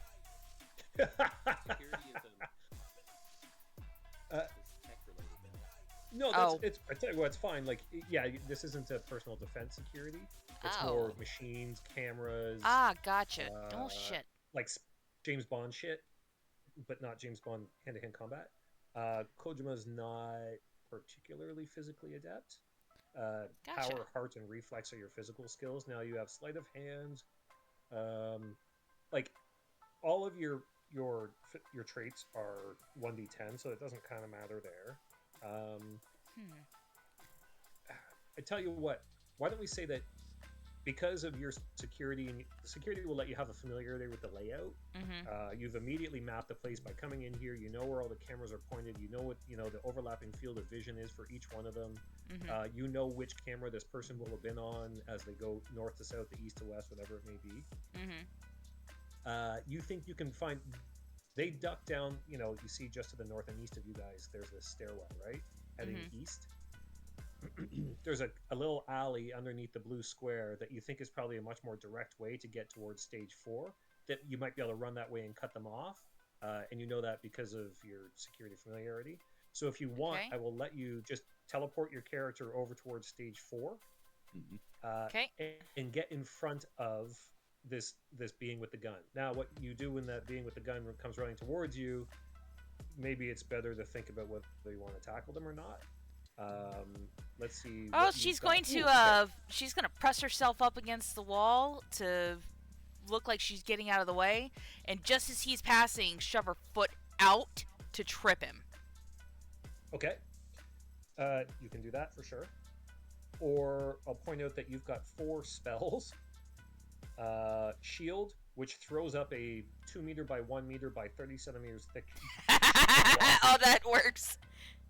That will So- definitely stop this person. And, Holograms, which creates illusions. Assault, which is literally just an arcane attack. Or Confound, which confuses people and reduces their actions. So Shield would stop this person dead.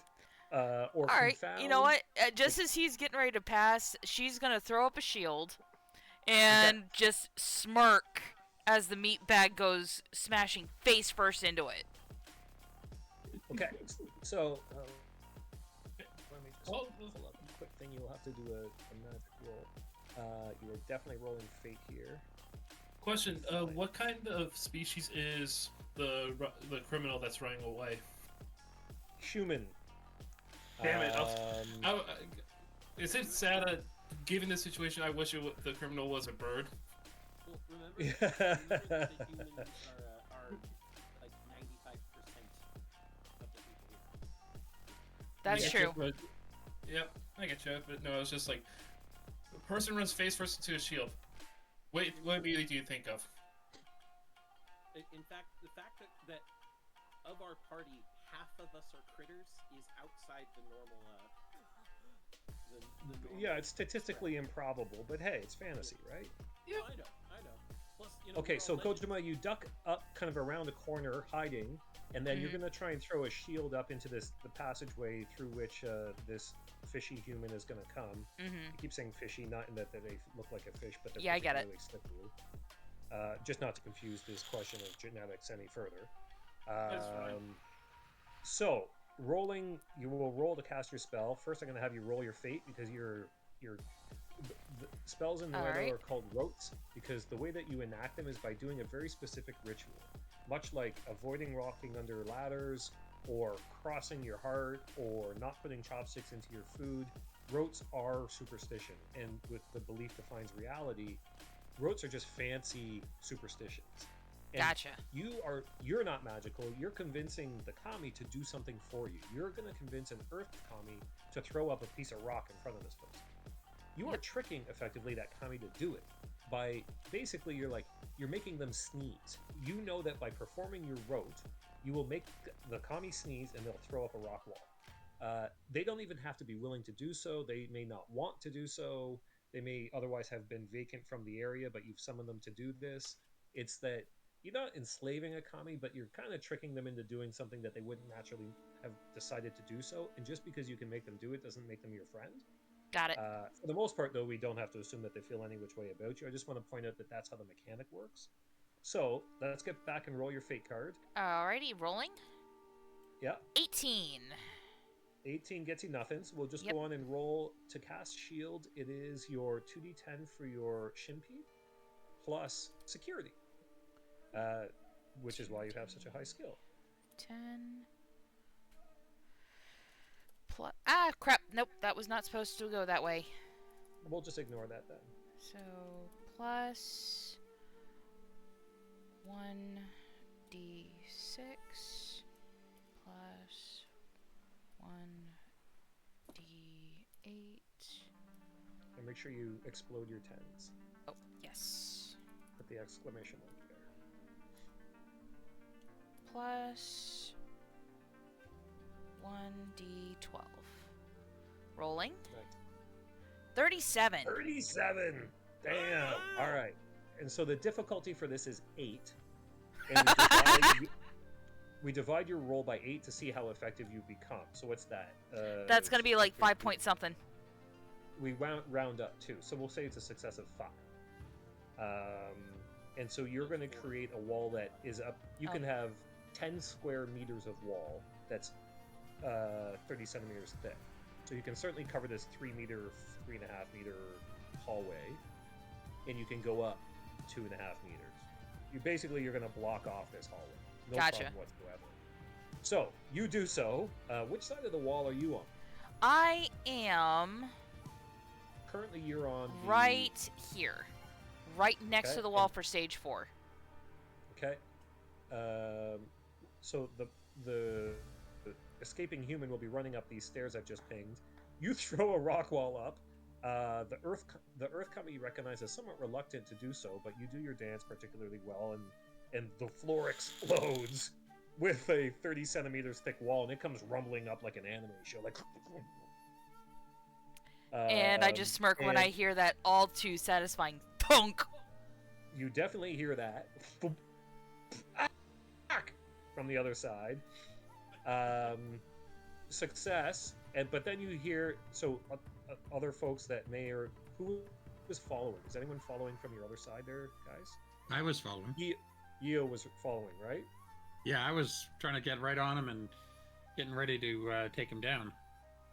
Okay, so you can place yourself in the that hallway towards the left edge, the western edge of that hall. Let me drop Tama on the field here. If I can figure out how to do that. You please move to just the other side of the hall. No, down there. Alright. Where is... Thought that was the stairwell. Sorry, it is a stare down and a stare up kind of thing. All right. The So- wiry little human here is smashed into the other side of the wall and has turned around, but now there's 30 other people crammed into this hallway, and you hear them bang, bang, banging on your rock wall, Kajima. Okay. Because they're trying to escape from this person that is now trapped in the room with them. So everybody turns Yeo and comes running back towards you. Including, you can see at the far end, the skinny little human with the gun, who is not aiming it at anybody. It's kind of waving it around randomly in the air in what looks like a bit of a panic. And he's running towards me? Him and they are, and 20 other people are. So, what is you're quite adroit. Is that how you say that word? It's one of those words you only encounter in It is adroit. Yes. You Yeah. said it correctly. I'm going to try and use my full voice, my full presence, and just everybody down! Nice, do it. Okay, roll your fate and then roll your presence plus. We'll say that's eloquence, and you're commanding people to do so. So roll a d100 and Hoo-hoo-hoo! 95. Not quite That's a a critical crit. success. Oh, No, no, it's not not. quite. You're It's off by one one. short of a Okay. critical. Well, I mean, it's impressive. Okay, go ahead and roll your eloquence roll. So 2d10 plus 4, 6, 8 plus 2, I believe. Oh, plus 1. Your skin tingles as you get so close to critical that you can feel the chance. The fates danced along your skin there and chose to look elsewhere, and you hope it's not because you're going to fall flat on your face on this roll.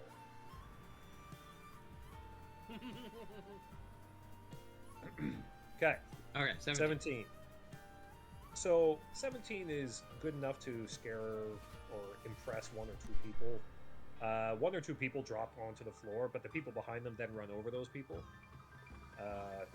This is a panic stampede starting kind of feel. And you are. Oh, actually, you know, I should have gotten a +1 on that anyway, so I just noticed. Yeah, sure. Yeah, so you get +1.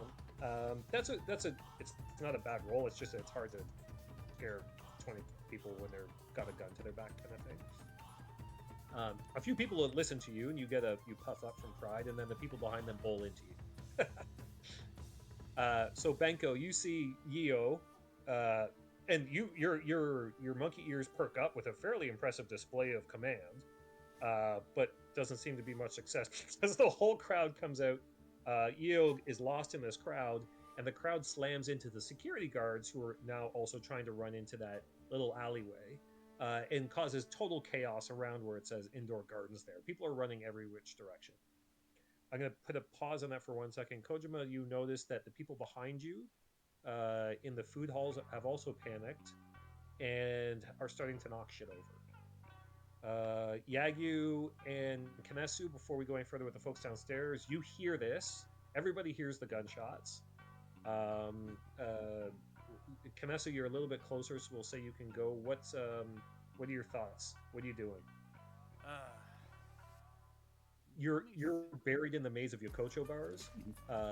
You know, vaguely are identified in sounds coming from north, but the people in the Yokocho bars have a slightly more muted response to this chaos as the folks downstairs. So everyone gets up. The bartenders start putting away their cash boxes. Everyone kind of looks at each other, and you know it would not take very much to cause a panic. Yeah. Not sure what I specifically could do, considering I'm mostly more known for. I could just sneak my way out and try to rush to the scene, but I'm not much of a fighter. Yeah, no, that's fine.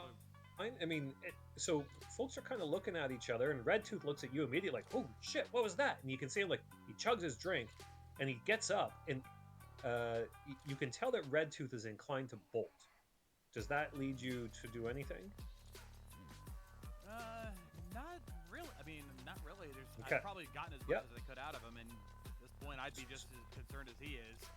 Yep. So Red Tooth bolts, which causes a stampede. He bolts, and that leads everybody else to, like, they're all kind of indecisive about which way to fucking go. They all bolt towards the pachinko parlor, because that's the exit is on the south side. So, walls start to come down between the Yokocho bars as folks stampede south and east from you, Kanesu. You are slippery enough to kind of get to a wall and not get stampeded. I'm going to put a pause on that for a second, Yagyu. Yep. So, yep. You barely heard the gunshot over the noise of the gambling pachinko parlor there. Mm-hmm. But everybody stops for a moment. And again, like in the Yokocho section, you know crowds well enough that it would not take much to cause a panic. This happens concurrently with Kanesu, and so you've got about a second or two here to figure out if you do any action before it. You know what would optimize your hunt here? Yeah, I would say, given the circumstance, I'm heading as close to the source of the gunshot as I can. Okay. So on the north side of the gambling hall is just a railinged window balcony that looks over the food halls. So you can move your way north up towards the edge of the blue section and look down towards stage 4 and the food halls. There is a thin walkway between the VIP platform and where you are currently, but for the most part you can see down to the food halls. You look down and see fires starting. There's very few people in the stage 4 area. It seems to be suspiciously empty. You don't identify that there's a new wall there that wasn't there before. You're not familiar enough with the layout. You do see Kojima. Whether or not that interests you is another matter. Actually, Kojima's appearance does not entirely different from the appearance of the person that who you were sent after. A clean-skinned human of indeterminate age and gender. So that perks up your curiosity. But then also a charcoal pit falls over next to a deep fryer below you, and the whole food hall starts to catch fire, which is definitely not good for people's comfort. No. Kojima, you notice that as well. Behind you, fire start. But Mildred, Yagi, what are your thoughts? I think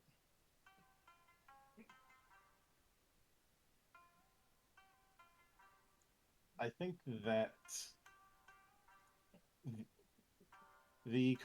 obviously the commotion is starting to cause some fires. Things are starting to get bad.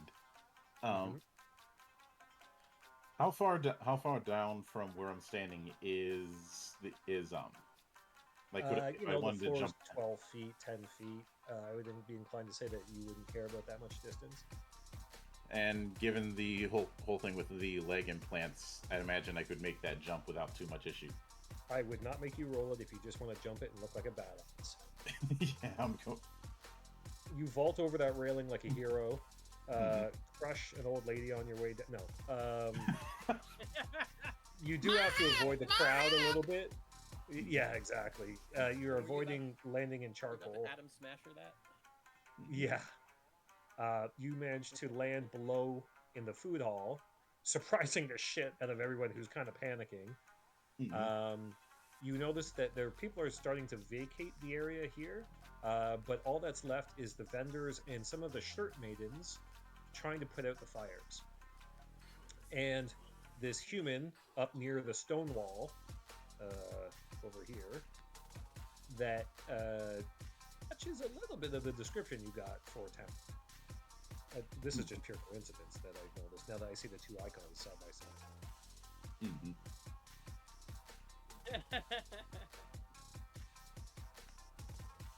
side. So what are you gonna do? Move your character down to the food hall there. Right. What I think I'm going to do is because when I'm looking at the food halls, and there's definitely a whole lot of putting the fire out, but I'd imagine there's some stuff that isn't that has been toppled over, or the like that the security can't move. Sorry, within the food halls? Yeah, actually, so it doesn't take much to notice that there is somebody trapped under a deep fryer. I'm going to lift the deep fryer and get them out so they can get out of it. Awesome. Okay, so there's fire creeping towards you, and this person has been trapped on. Their leg is trapped under a fire, under a deep fryer. The fire's approaching. I'm going to say that you don't even have to roll, given your stats, to lift this thing off of them. You heroically lift a deep fryer over your head with relative ease, and let this person go. It's a middle-aged woman. She thanks you profusely, and kind of looks around, and she starts helping other people. Actually, okay. Kanesu, further thoughts before we go back downstairs? No, wait, what? Sorry. It's okay. As you moved away from, to get out of the way of the crowd so you don't get stampeded, you also move towards the edge of this railing on the north edge of the Yokocho bars. Everything is, for the most part, you can see down into the levels below. You look down and see the food hall fires. You see Yagyu the giant lifting a deep fryer. And you see Gojima standing there looking quite smug next to a wall. None of this has any relevance to you, necessarily, but just for frame of reference. Okay, let's get back to Tanaka. Any actions before we get into Tama and Yeo? No, Tanaka's first instinct when he saw some whack-ass motherfucker with a gun was put something very large and dense between me and them because guns will kill me. Yes, accurate. Mostly he's just crouching behind some big pillar in the old temple, muttering things under his breath like idiots. Okay. Here, and then also when Kojima ran off, one of his statements was like, "Why would you even get involved in this?" He's So- basically just muttering about everybody else being dumb around him while hiding. Not inaccurate. Okay, so you then are still in the old temple, and you hear the priest, not the old priest. The priest kind of switched the tone of his singing. He was singing along with some tune. And you turn around and he's stripped down to his waist, and he's singing stronger now. He's into this new energy. He's absolutely covered neck to hips to wrist in tattoos. He manages to keep his gold chains on though, because they're important to him. He's got his arms raised in the air, very much enjoying. It looks like a kind of a euphoric look on his face, leaning into this new energy. Beyond that, This malicious energy that's been inhabiting the place, or the energy caused by the disruption? You'd be hard pressed to tell the difference between the two. Yes, the answer is yes. Yeah, A or B? Another Yes. question of correlation or causation. Yeah, exactly. Let me update the image of Godu here. But yeah, so you can choose to hang out with him. Now, you notice that there's folks accumulating around the temple, some of these shady character types that angry, ne'er-do-wells, really leaning into whatever's going on. And Samurai Synth, the band to the south, has not stopped playing. Um, I've updated Godu, if it matters. I can't see Godu's handout. Same here. But the only real question Tanaka's going to have are any of these guys looking at me like they want to skin me?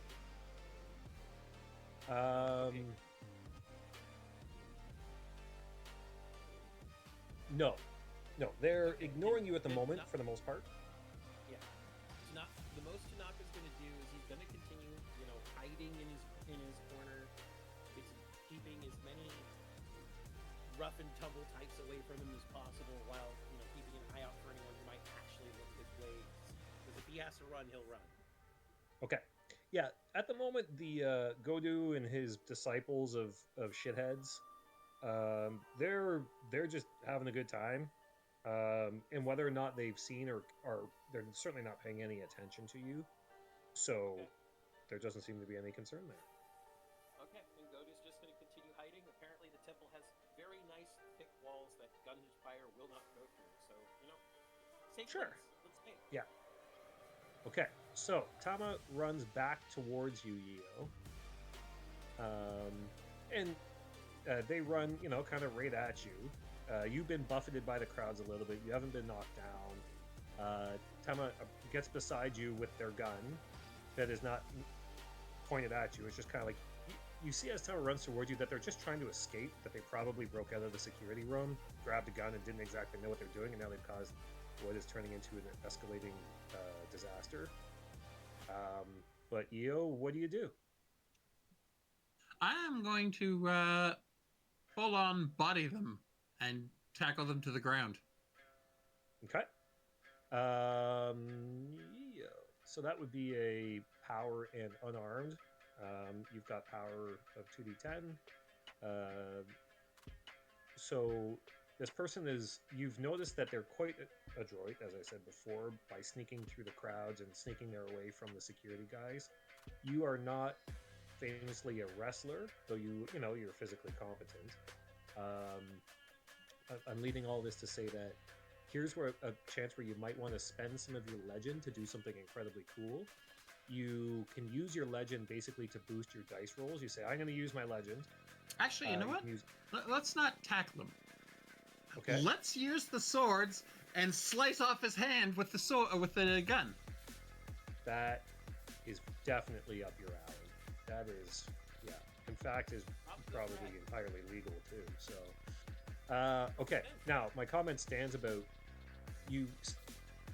Players, characters, whatever the differentiating factor, can spend legend when you want to do something fucking epic. And you want everyone now, particularly Yio, wants people to see him do cool shit. And this is exactly that. If you get any chance tonight to do anything amazing, this might be one of them. So, all right, let's do it. So you're going to be rolling. You want to do something tricky. You want to chop off a hand of a person running by you that's holding a gun in a chaotic environment. So I'm going to go ahead and tell you that that's going to be TN 21 to hit. Okay. Okay. And after that, you'll have to roll at least 7 points of damage, and if you do, you'll chop their hand. Okay. Now to 21, you're rolling what? 2d10 plus d6 plus d8 plus d8. There's very little chance of you fucking that up, but there's a chance. And you just said the cursed words. Well, so it's going to happen. In other words, here's where you can. You have to declare in advance if you're going to spend your legend to do something. So you can use legend. You've got 28 points. It's your blue bar. You can use up to 5 points to just add directly to this roll, but you have to declare it in advance. Then let's do it. I want to add the 5. All right. So add that crap. Oh, roll your fate and then add that crap all up and roll it. Let's see what you get in your fate though, because this would be a cool time for something to blow up. be a cool time, says, oh no. Fates are for the most part good. Fates get handed out off by one 86 again. is just outside of riposte. Yeah. Again. Okay, so just roll your impressive skill roll. Trying to hit a 21, and don't forget to add 5. Just shy. Again. Okay, I well really you hope don't. That, I mean, really you don't hope that fuck gets up. flipped. Oh, that's sad. Okay. Clip it. So- Somebody in the chat, clip it. There's nobody. Okay, you hit the gun. You're aiming for the hand. Tama is a savvy little son of a bitch. Sees this, even though he's like, "What the? Where do you come from with this sword, tiger human?" Flinches slightly enough that you crack the gun with your sword, possibly chipping your beautiful blade, and knock it out of Tama's hand. He's gonna pay for that. Yeah. Tama runs by you and responds with a hastily thrown knee. What's your defense, EO? It is in the top right of your 20. character sheet. Okay. Tama misses by 1 as well. This is a day of missing by 1. Yeah. So Tama didn't really expect to land this knee to your groin. Throws it nonetheless. And you turn your hip just in time that he contacts. They make contact with you, but not enough to do any damage. Like I said, they're quite a lightweight little being. Now, though, that does let them escape past you. San's gun now. Well, that's a good thing in my opinion. Yeah. Now, okay. So in the area north of the... Actually, ahead. can we just conveniently have it where he's walking by me and then I just try to trip him with my tail? So he just face plants on the floor. Let's do that. Sure. Tama run. Actually, that makes sense because why would he run back towards the security station? Yeah, that's fair. He would definitely be trying to run that way. Now, running towards the spooky temple with the demon yakuza summoning shit is maybe dubiously smart in the first place. But hey, look at the guy's caught between a murderous tiger samurai, security, and bad news. So, Well, Banco. The thing is that there's still a crowd to the south, and Samurai Synth is still playing, and the main entrance is to the south. So everything is really. Yeah. There's also It here is the logical response to turn this way. Thank you for pointing that out. So, no, that's good. Banco, you're sitting there peacefully, probably sipping from a sake skin, chuckling. I'm just having my gourd, just drinking.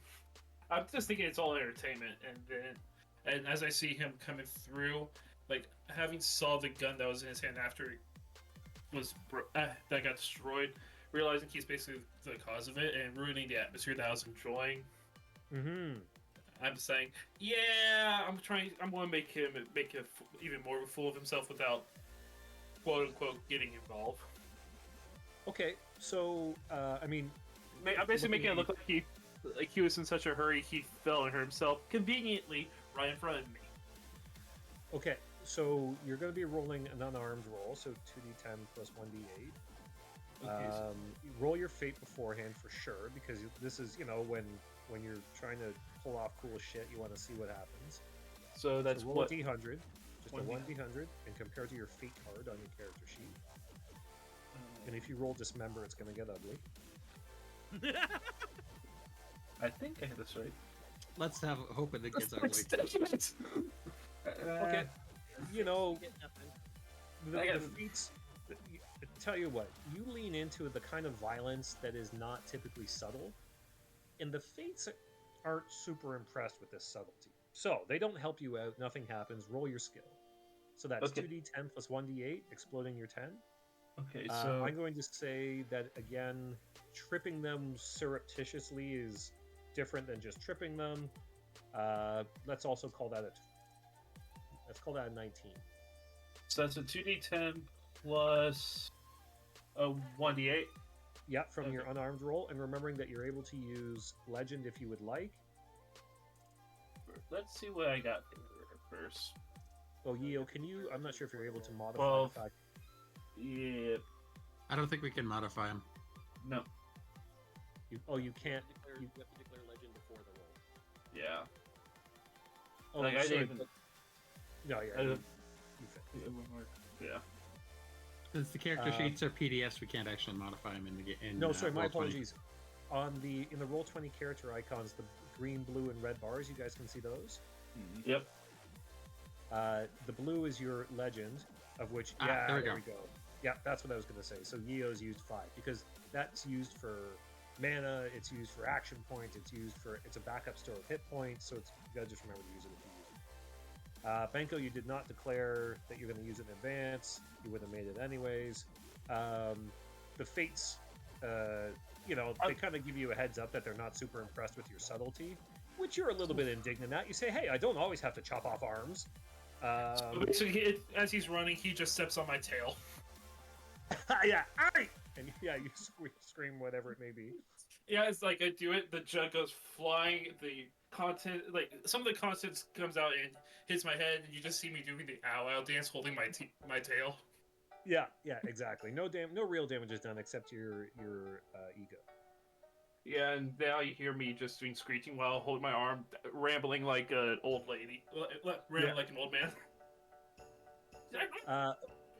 Okay, Kojima, you hear this because the wall it hasn't blocked the thing entirely. It's 2.5 meters high. You're just under 2 meters, give or take, meter and a half. What are you doing? You came through kind of a secret tunnel here. What are your thoughts? What are you going to do now? You've managed to clear out stage 4. Behind you, the food halls are catching fire, and there's a giant demon wielding deep fryers around. Wielding deep fryers. I like the way that sounds. It's one of those things that probably hasn't been said too many times before in history.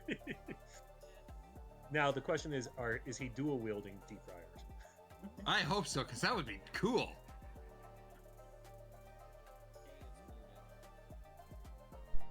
Better? Any thoughts? Yeah, sorry, Kay, you're muted there. Sorry, I forgot I had turned the mic off because I was trying to adjust my headset because one of my headphones is dying. Nope, So, no and I problem. didn't want everybody to hear me cussing up a fucking storm. So, I am going to use that little known hallway to get right back behind him. Okay. I mean, you would intuit that he's probably going to run for the exit based on your security expertise, which is due south of you. So if you just want to kind of head south, you would be underneath that blue area. But kind of where it says Wetware Clinic, that's a hall that will lead towards the main exit. So if you want to get down there, you can once again. Yeah, if you go down there, guaranteed you're going to get in the way of Tama, or this being, but you're also in prime Stampede territory. This is where, there's 4 exits to this place. This is the main entrance and exit due south of you. Okay. So you may want to be, circumspect hiding behind a wall or something like that. The crowds are... Figure right about here. Because Sure. that's a wall right there. Yep, that's fine. All right. So yeah, you get into the lee of this pillar, and the crowds are kind of racing around you, but you know perfectly well, and you hack into the computer or the security system with your drone, and you actually watch him coming towards you on the security cameras. Okay. So We'll just say you can do that. Yep. I'm just gonna wait patiently for him. As you do that, actually, you're savvy enough to know that this person's going to run this way. You get down there, you're like, oh wait, you throw up your drone, who has a camera that you can see on your smartphone. You use the drone and the security cameras to try to find Tama. While you're doing so, as you're scanning through the camera feeds, way up in the north end of the building near the market, it's quite obvious that goons, thugs, and shitheads are taking this advantage to loot and plunder from the Shirt Maiden's headquarters. So a gang of 90-pound short-haired pixie t-shirt vendors is fighting with thugs. Just as information for you to have. Great. From the look of it, you're fairly impressed with their ability to hold these thugs off, noting that nobody's wielding guns. But it is a chaotic kung fu fighting mob scene up there. I've Anyway, heard it said just before, info but for you don't that- fuck with the shirt maidens. Damn. Don't fuck with the Shirt Maidens. Yeah, everybody's Okay. kung fu fighting out there. I think we were gonna make that joke then. I can that shit. But Okay. yeah. That one's Yeah, you- obvious. So I'm going to wait until Tama gets right about here. Hold on, I missed your ping. Show me. Yeah. Right about okay. there. Okay. Because Yep, he's not going to good. see me One from sec. where I'm at on this pillar. No, and he probably didn't see you before either. Because you were behind the wall Ah, when you threw up your wall, right? I would assume as such. Yeah. Okay. You're in the middle of what is a food hall fire. You're helping. You've put out a little bit of fire. The woman who you saved is turning out to be very helpful. She is patching up other people's wounds. As you put out fires, you find a fire extinguisher and you're spraying it around. Would you like to abandon fighting the fire to do something else?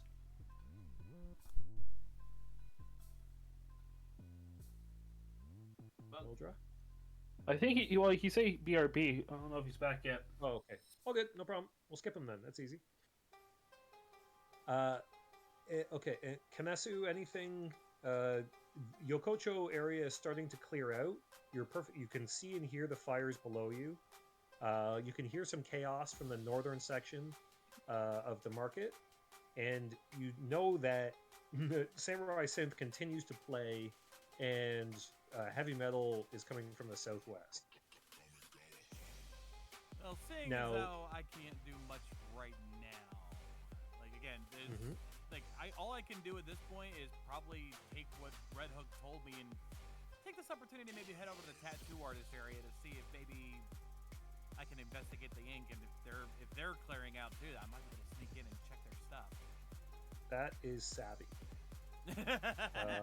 You're going to take advantage of the chaos to sneaky around the tattoo artist. Why don't you move your dude down to the tattoo area there? You can work your way down there. So the tattoo artist, this area has become a little bit thrown into chaos, as there is a hallway between the eastern and southern edge here. But in the little corner, you find folks still tattooing, and people laying on the tattoo tables not caring, in what seems to you to be a fairly callous approach to impending chaos, fire, and death. Now, they are somewhat sheltered from the mob, being tucked as they are in here, but it doesn't take much to realize that they're intent on this tattooing. There's more to this than just them fucking tattooing for 50. Yeah. And Let's knowing what I see learned from what- Red Hook, that's cluing me in. Yeah, exactly. Okay, savvy presence perception. You even have some Shinpi. You're not entirely ignorant of the spirits as well, with 5 Shinpi. Like, you don't have access to any magic and stuff like that, but you can sniff it out, which you've used to your success in the past. So actually, between all of that, you get a sense that there's something, definitely off about these tattoo artists. Now, you're walking into the tattoo area, and they're tattooing, and so if you would like to be sneaky in your approach, please do. But let me know in advance so we can decide whether they're going to see you coming or not. Oh no, I'm gonna definitely be stealthy about this because I want to sneak in and maybe even see if I can snatch one of their bottles of ink. Nice. Yeah. Okay. All right. Let's roll some fate then. All right, D100, Yeah.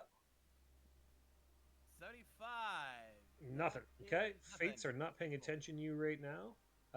Go on and roll your skill. I believe that'll be a 1d10 plus 1d8. you know, you used to be sneakier until you turned 1,000 fucking years old. Now they're not paying attention. There is a lot of chaos. I'm going to say that you could, you know, probably get in close enough to grab a bottle of ink, or presumably ink, with anything more than an 11. So you, with all the comment I made earlier about legend and stuff like that, you decide what. They get it. So 6. So just don't forget, folks, that if I'm asking you to make dice rolls, decide if you want to add some legend to it based on your stats and your probability of doing Yeah, I so. probably should have. That's okay. Yeah, you would have just made it. The fates laugh at your forgetfulness. It's okay. You're getting older. I'm just going to move your token over there because that's where you would have been sneaking about a little bit. And let me drop in some tokens here for Chet. Let's see. This guy looks like he would probably be in the tattoo area. Yeah, these guys, those guys are in there. This is a gang of people, so we'll just make this a couple. There we go. Cool. You guys see that? Is that working? Yep. We're good. Who else is a badass?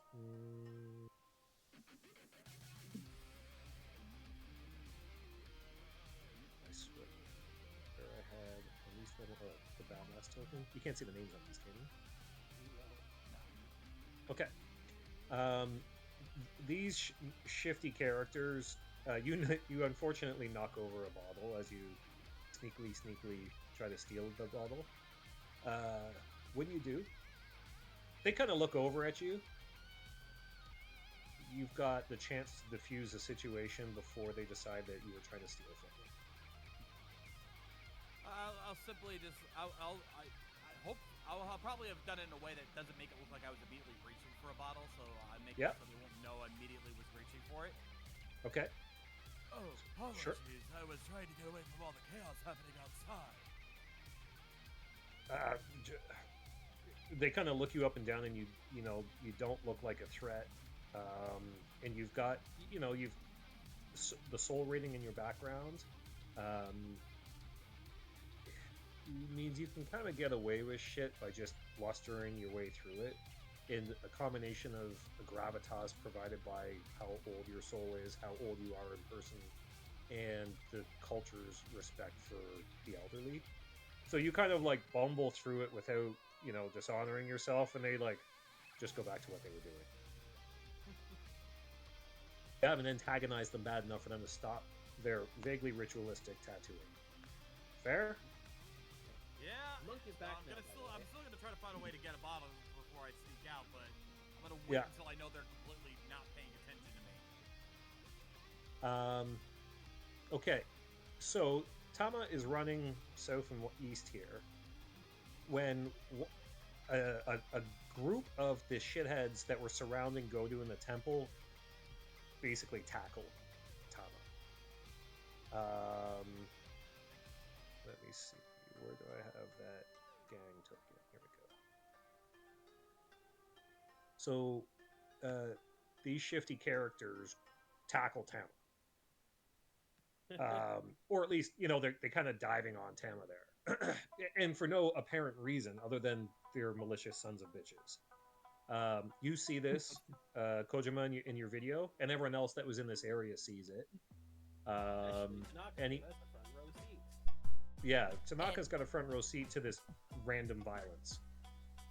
Kojima scowls. She's like, God damn it. Yeah, sorry, Kojima. No bounty Tanaka for you. is going to wisely not mention that some gadabouts have lain down this person who previously had a gun, now does not. But he's just gonna stand there, and maybe as a little bit of sophistry, a little bit of schmoozing. He's going to turn to Godu for a second and say, "Your friends, they have a sense of honor, just because they captured somebody who was allegedly dangerous." Yeah.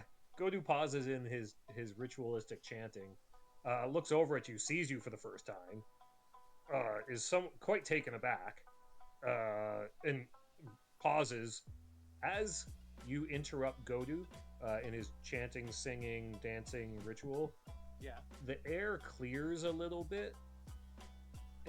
Whatever accumulation of malevolent energy is definitely, what we say, condensing on your skin, clears a little bit as he stops what he's doing. And he looks at you confused for a moment, and he kind of takes a kick at you. Like, he's kind of shooing a dog out of the temple. You can tell he's not trying to hurt you, but he did just try to kind of kick you like a dog out of his temple. Do you take any action to that? He's now aware of you for the first time. Yeah. So it's a random, like, you'd kick at a nuisance is what you're saying. Yes, exactly. Sorry, Kay, is it possible to throw on some heavy metal music? Or no? Yep, give me 2 seconds. Just some background, gentle heavy metal music? So Isn't that an oxymoron? Yeah, that was, yeah. There's no such thing as an oxymoron with background heavy metal music, Monk. Alright. Okay, so Tanaka, what is your response to this indignant kick? So since it's not really an active attempt to harm me, more of a, hey, you're a nuisance, I'm swatting you away. Clearly, Tanaka's going to be able to step out of the range of that without real issue. Oh yeah, there's no harm done. Yep. Yeah, he's going to step back and go. The flash of indignance across his face as Goku does this. And of course, obviously Tanaka's not going to let out the fact that he now knows that Goku is the source of at least some of the malevolent collection occurring around here. Yep. He just goes, I was only trying to stay safe away from the madman with a gun, right? Why kick at me when your men have him? He's kind of confused why you're not afraid of him. And he literally shoos at you and goes back to his, like, he's clearly waiting for the men to bring Tama into the temple. He's very distracted. He wants you the hell out, but not enough to chase you down to do so. You've interrupted his concentration. Benko, Yio, you witness Tama being abducted by thugs, shady thugs, and being taken into the old temple. And then Any thoughts? Benko's going to be following, partially because he wants to make sure the guy gets his comeuppance, partially because something doesn't seem right, partially because he's still salty that his tail got stepped on. Yeah. Okay. What would Sorry, be the Tanaka, quickest you way for interrupted me to me. get to the old temple? Sorry, this is Yagi. Yep. By barreling due west, yeah, you can get there in a turn or two if you want. Now, Yeah. You'll be somewhat abandoning the fight to put out fire in the food halls, but you've done some good there already. Okay. Mm-hmm.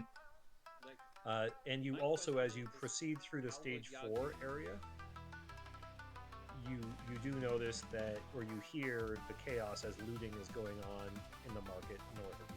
But the confluence of noise, sound, and fuckery is definitely in the southwest of the building at the moment, with the heavy metal and the malevolent energy, none of which you're particularly aware of, not being a magical creature. But the fuckery is definitely down. So who was asking about the best way? Oh, that was you. Okay. Mm-hmm. Everyone else, what's up? Sorry. I was mostly going to ask, Monk, what reason does Yagyu have to go to the old temple? He doesn't know. His mindset is whatever's going down there.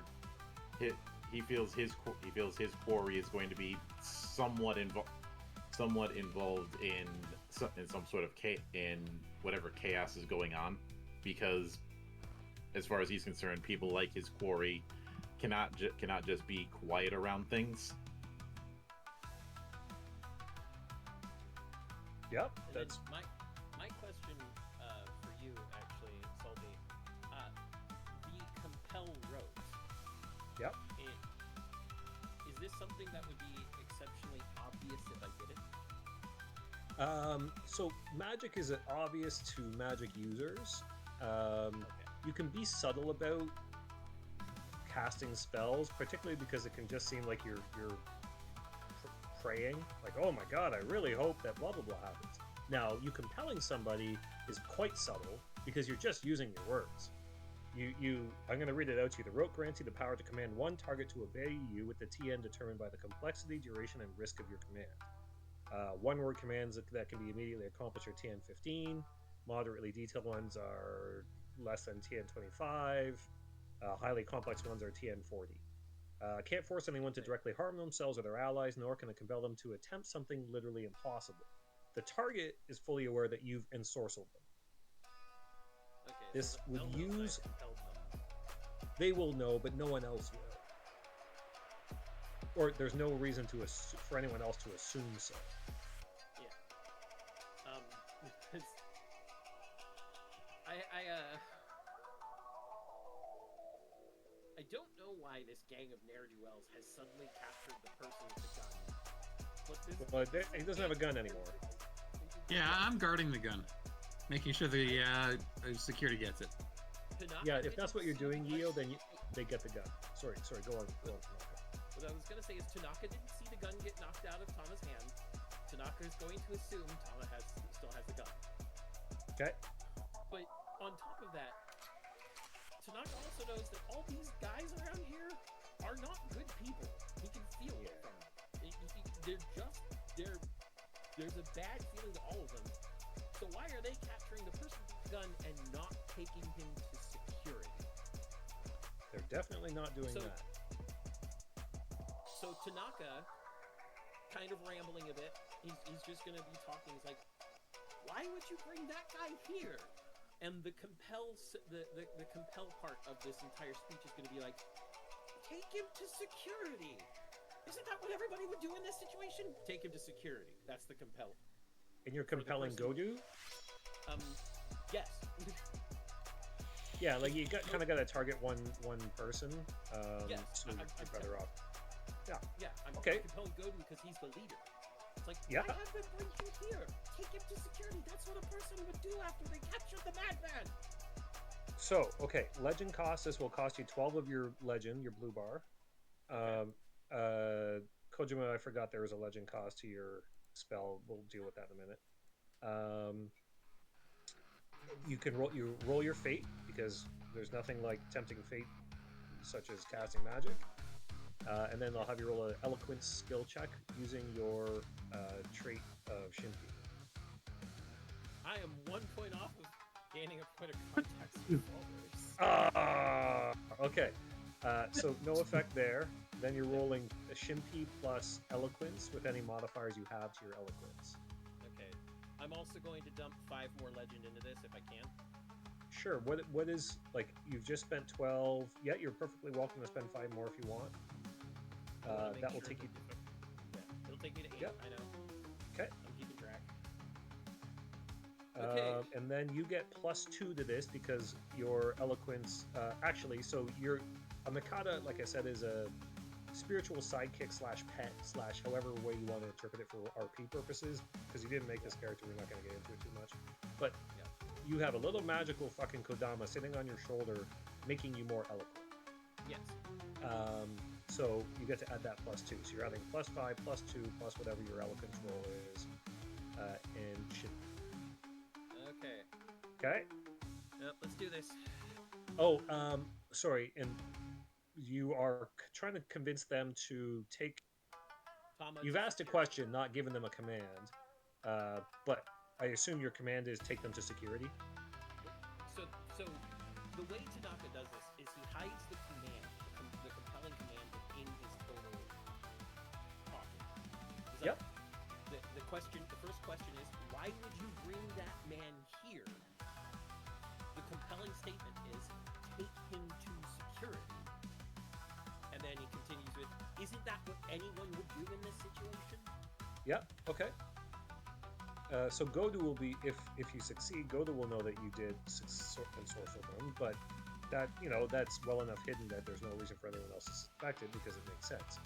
Now, it's a moderately detailed command, I'll say, so you're going to need to roll a TN25. Well, then I failed.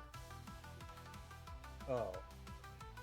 Shit. Did you add your +5? You did not. Oh, You underscored your 5. Succeeded. You I succeeded. succeeded. That's a 26. Yes. I actually wrote an underscore instead of a plus. That's my fault. But There you go. Yeah. So yeah, like these guys have a plan with Tama, you know, regardless of whether it made sense. But you've just compelled Godu, so Godu looks at you again, but you shoot into his brain with your eloquence magic, and he's like, "Oh yeah, that definitely." And he turns to his guys and he kind of makes the circling motion. Take him to security. Take him to security. And they look confused as fuck. Tanaka at And this point is like, "Oh, that's a good decision. I'm glad you saw reason." And then he runs. Yeah, because you're gonna take his place. Yeah, no, I've run. That's a good idea. And he's running towards security himself. I'll let them know you're coming, he says as he's Yeah. running. Okay. So Godu is gonna grab at you to attempt to have you replace Tama in their ritual, which Oh, is probably Jesus. not cookies and cream. Yeah, probably not. But let's see. Godu.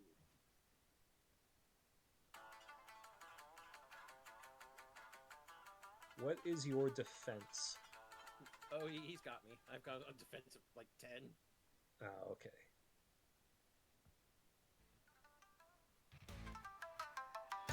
Yeah, quite literally 10. That is abysmal. Okay, so Godu, who's quite a large fellow, grabs onto you. So you've become grappled now, which basically means that you and he's only actions can be to try to either hurt each other or exit the grapple. But just assume for a moment that he's got quite a violent grip on the cuff of your shirt. Now his goons are going right by Banco and taking Tama to security. Wait, isn't security like down the south side? No, he's north. They're going back north. There's 2 securities, but they're headed north. Okay. And then as they're going, I'm starting to follow, and I see him grab. I see him grab Tanaka. I'm like, and I stop for a second, seeing because something's not right. Something is definitely not right. So while Bento doesn't have any, so he's got no Shimpi. So all this magical shit we've been talking about. If your character has 0 in Shimpi, you can't smell any of it. I'm not, but I'm just like. This is quite obvious that this gangster-looking son of a bitch has a poor little, gap-wearing monkey critter in a firm grip in the temple. Godu is stripped down to his waist, and he doesn't exactly look like a good guy at the moment. Tanaka, you get a definite sense that you're in fucking trouble. You've just volunteered yourself to be the blood sacrifice, which was going to be time. Benko just walks in. It's like, hey! Oops, sorry. Dude. Yeah. He goes and says, hey, what's going on here? I don't think he wants that. And he grabs Tanaka. He grabs the same sleeve that Godo is grabbing. And you're gonna get into a tug of war? No, he grabs the same one, but it's like he does it in a way where and pulls it, so he's like as if he's trying to to disarm him. So Gondo has no hold on Tanaka. Right, but you've grabbed Tanaka and not Godu? I grabbed Tanaka's sleeve, the same one Gondo is holding. Okay, I just want you to be careful with the word disarm, because much like a Wookiee, you have the ability of dismember. So, Actually, let the Wookiee win. Actually, can I just disarm him literally like the one who has no arm? Like he wants a blood sacrifice. Why don't we just make him the sacrifice? Yeah. Before we get into that, because we've been focused here a little bit on the temple, Kojima, as you see Tama now going in the hand of confused gangsters, going back towards the security checkpoint to the north. You can't see inside of the temple, but so you don't know what's going on in there, and you don't necessarily care enough about Tanaka or Benko to have investigated, though you can say you have. Any thoughts? What are your actions here? I'm curious about what's going to happen with Tama. Yeah, fair enough. So what do you do? So I am going to go up these steps and come from the back of the temple to see what the fuck.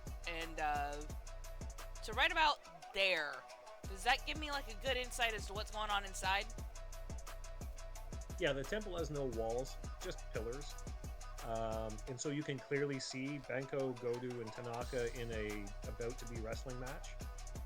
Godu has his back to Benko, who's just about to approach and choose whether to literally or metaphysically or metaphorically disarm Godu.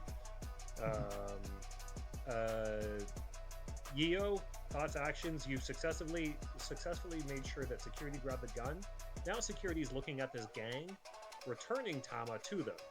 They all look nervous because there's only 3 of them and there's 6 of these gang members, and Tama is squirming to try to get free, is clearly scared, but is quite firmly held.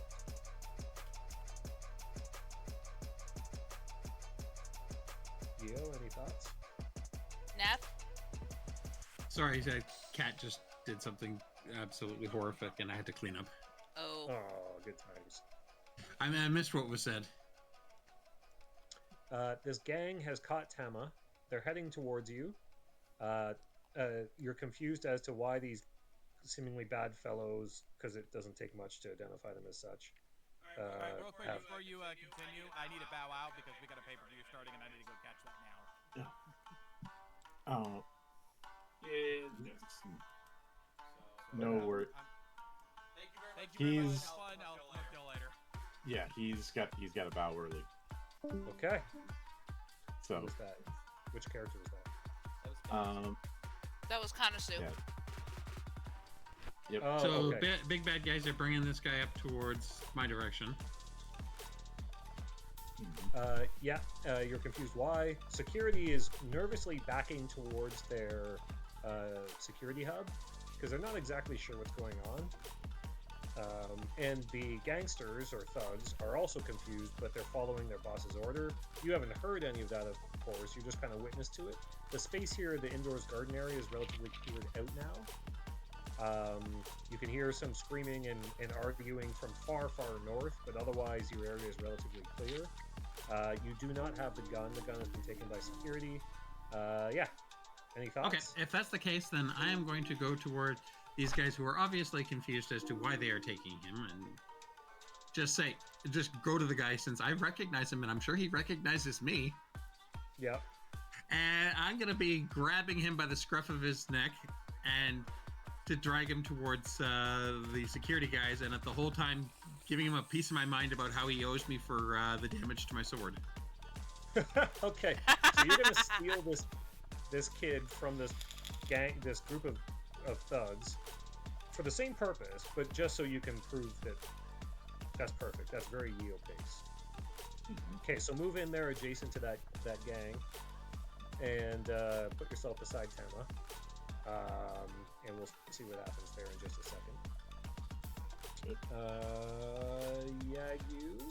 All right. You- Really quick, Salty. How much fame do I need to get rid of? Oh,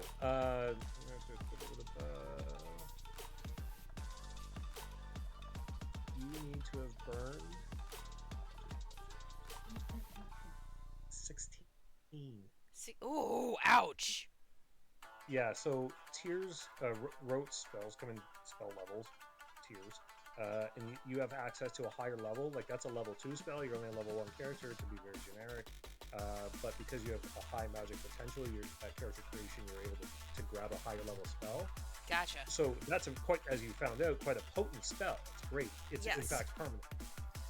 But it comes at the cost of a very high legend cost. Yeah. So folks, and to reinforce why you do cool things, and I should have been keeping track of this, my apologies. When you succeed at doing awesome shit and people see you do it, your legend gets refilled. So, Kojima, nobody saw you do that unfortunately. Ah, Nobody hell. kind of really was able to associate you with that. Let's give you back 4, All just right. because you managed to pull off something impressive. But temporary legend, the blue bar, is intended to be used and refilled during sessions. And Gotcha. so, if you think anyone that's playing, if you think that you've done something cool, be like, "Hey, man, don't you think that I should get some legend from that?" If I've forgotten to do so, please go right ahead to do so. Okay. Gotcha. So, okay. Finally, Mildred, do you want to get Yagyu into this? Yeah. Hop Yeah, on over sadly, here. I only disarmed the guy, not de-armed him. So I'll move right over here. Sure. Yeah, you come stomping this way, sniffing out for some reason that this is where your quarry is. You see furry cat fellow about to engage with a gang of thugs fighting over, oh, that's probably my quarry. Tama is being held by them, basically held in between all 4 of them. Okay, let's have Benko take his action against Godu.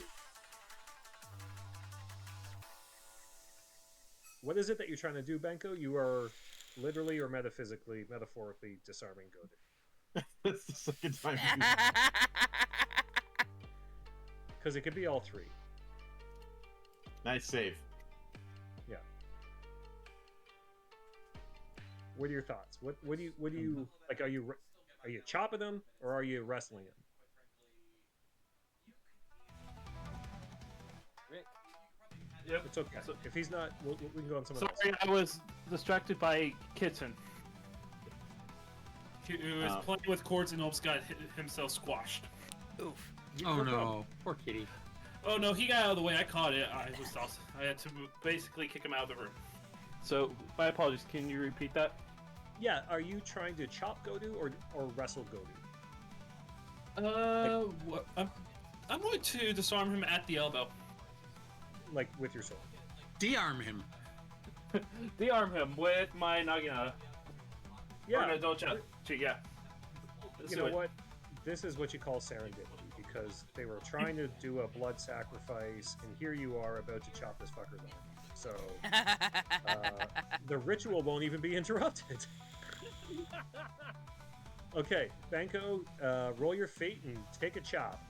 Godu is currently occupied with Tanaka, so you're going to be rolling at disadvantage because, assuming that you're trying to not also chop Tanaka in half, they're kind of wrestling. Well, if not, I'm going to aim actually for the shoulder. Okay. So, like, because the way I'm looking at it, I'm seeing at that, Godu is focused on Tanaka, so his back, Godu's entire back is aimed right at me, so I should have like a clear view of his shoulder area. Imagine that they're wrestling though, in that it isn't static. Oh, okay. So They're scrapping. It's Like, a tussle. it's a tussle. Just So trying to struggle away while this giant fat man has a great hold on him. yeah, okay. yeah. If they were just standing still with his back to you, I'd definitely agree. But imagine it's more dynamic than that. So you will be rolling with disadvantage. I'm not going to give you you're not trying to aim for anything specific. You're just trying to hurt the fucker. Okay. So you're going to roll his defense. His defense is 14. Okay. That's all you need to roll. But you do have to roll with disadvantage, which means, sorry, my apologies, dropping one of the d10s from your roll. Okay. So first fate. First fate, yeah, let's see what you get. Because I hope you roll dismember. 66. Nothing. Okay. Gain Fate extra, are- but no. Oh, Yeah. So you're rolling your power plus heavy melee. You're dropping one of your d10s and then rolling 6, 6, 8. Okay, Uh, so Okay. Pause. heavy melee. Yeah. Sorry. You may call raises if you want. So the difficulty is 14. You're rolling 1d10 plus d6, d6, d8. You can spend legend. I'm not sure if you've missed or heard any of that conversation about spending legend earlier. Oh, probably will spend a couple bit of legend. For 5. Okay. For every 5 difficulty you add to the roll voluntarily by calling a raise, you get to roll 1 extra d10 of damage. Okay, Now, so if that's you are- so that'll be 2d10 plus Nope, 2d6. Well, because Nope, I'm 'cause you- combining it because I took one out, but then with the plus 5, that would be adding 1d10 to it. That will the 1d10 will be your damage if you successfully hit. Oh, okay. So attack rolls and damage rolls are separate. So you're rolling your attack roll at +5 difficulty. If you hit, you add 1d10 to your damage roll, which we can get into in a minute. So are you willing to roll 1d10 plus 2d6 plus d8 plus, I presume, plus 5, because you're going to spend legend, against TN of 19 to add a 1d10 to your damage roll, which would otherwise be pretty fucking beefy of 2d10, 2d6, 1d8, or 1d4. It's up to you. I tell you what, are you trying to do something fucking fantastic here, or you just want to hurt the guy? What I'm trying to do is literally trying to basically cut his arm off. Yeah, I tell you what, call the raise, tempt fate. You know, we didn't show up here to make Subway sandwiches. We showed up to do cool fucking shit, right? Wait, there's Subway sandwiches? Where? I'm hungry. Wait, there's sandwiches? Okay, I just derailed the whole conversation. Okay, Anyway, so you're yeah, rolling so- against 19. Okay. So 1d10 plus 2d6 plus 1d8 Plus 5. plus And remember, 5. put the exclamation mark after the D10. Yeah. Okay. Let's blow this fucker up. 26. Nice. Oh, Okay. fuck yes! So Very you nice. success. You're like, oh, I'm gonna this fucker. Your dignity's been hurt because Tama stepped on your tail. This guy's fighting with the little, well, your fellow Saru. Who And- you're like, come on, man, we gotta stick together here. So now you may go ahead and roll 3d10, 2d6, 1d4 as your damage. So noting was, that I'm sorry, go ahead to repeat that. 3d6, 3d10 plus... if you look on your character sheet at the bottom of the first page, your Nodachi damage. okay. And just add a D10 to that, I'm guessing? Yep. And noting that, this guy's kind of beefy, but starting level characters tend to have similar hit points in between the ranges that you have, so, maybe he's got somewhere in the range of 20 to 25 hit points kind of thing. Okay, so I'm doing the attack roll or not the damage roll? You've already done the attack. That was your 26. You succeeded. Okay, so... So just roll. Now you're doing your damage of 3d10 because you called a raise. Yep. 2d6, 1d4. Okay, I wasn't sure if I was supposed to do the 8 or the 4, so I wanted to double check on that. Yeah, one's the attack roll and one's a damage roll. Oh shit. Right, so... Oh, and I forgot the plus, but well. The exclamation You point. forgot... I forgot the explosion. Oh, well, roll another d10 then. Just roll a 1d10, explode that one. Oh, dear gods. Well, because... Yeah. Okay. See what happens. Roll 1d10 exploding. 1. One more, 35 damage. Yeah, you decapitate Godu. Well, that definitely qualifies as cool. Tanaka is So you spent 5 Let's... 5 legend to do this. You walk up casually behind him and you're like, excuse me, would you mind please letting go? Fuck this! And you pull out your Nodachi, which is as big as you, and you decapitate Godu. In a very anime blood hose, body still holding on to Tanaka, hosing gore across the old temple. Gain back the 5 legend that you spent. Everybody stops. Everybody sees this. Yeo, you see it. Yagi, you see it. Kojima, you see it. Tanaka, you are covered in blood, Tanaka. no. So here's the thing is, Tanaka hears Benko come up and start saying, "Hey, could you let this guy go?" Tanaka is feeling a sense of relief. Then Tanaka sees a flashing glint in front of Godu's throat before Godu's head goes flying, and he is caked, covered in blood. He doesn't care about his suit. He cares more about the fact that a man's blood is all over his face, and he cannot do anything right now because the man's hand is still on him. Yeah. I'm aiming for the... No, I'm aiming for the I was aiming for the shoulder. Instead, I was going for a down movement, a downward movement. So instead of it going him like losing the head, I literally bisected him from the top, the shoulder down to the thigh. Yeah, so, but that removes your ability to make the pun. Where did his head go to? You know what? which is what I was teeing you up for. You know Okay, what? never mind. You You just chop them in half. Yes, You just chop them in half. yes, Salty, we are brethren. Thank you, Salty. Why do you think I named them that in the first place? I love it, Salty. Thank you. Oh yes, you broke it. You broke it. Good job. Have you guys seen Hudson Hawk? Have you seen the movie Hudson Hawk? No. Yes. That was Remember fucking when, brilliant. like, he cuts that guy's head off, and he says, "I guess you won't be attending that hat convention in July," but not as good as "Where did his head go?" So, and- Buddy, ball. But see, like Lady K, like thing around here. If you get Lady K laughing and to the point she snorts, that's a win. The fact you got 2 in a row. Take a Well, bow, I'm sir. glad Take a you- bow. That was fucking brilliant, man. That was great. Cheers. I like making people happy. I'm glad that worked out. Okay, well, I mean, everybody stopped. Now, the ground rumbles a little bit as liters and liters of blood gush onto the floor of the old temple. The thugs turn around. Yeo, you see this because you're walking towards everybody from your perspective. You can grab Tama, who's now looking at the gore-soaked ground as well. Yagyu, you have no problem seeing it over everybody. In fact, Benko, I don't know if you're able to do so. You can increase your legend from 30 to 35. Oh, like I'm going to do that, but at the same time, as it starts to rumble, like his Benko's eyes start widening a little bit as he grabs Tanaka and slowly is walking out, pulling Tanaka back with him as he realizes shit's about to get real. Oh, So, Yeah. I mean, like, you had definitely interrupted a blood sacrifice. yeah, so it's like he grabs him and like him and Tanaka are like right around here. Yep, Tanaka, you are free of Godu's grip. Yeah, I'm just Like- right now. I'm still kind of in a little bit of shock, being covered in a man's blood. Yeah, that's why I said like I'm grabbing Tanaka by the shoulder and like guiding him out with me because I realize he's also in shock.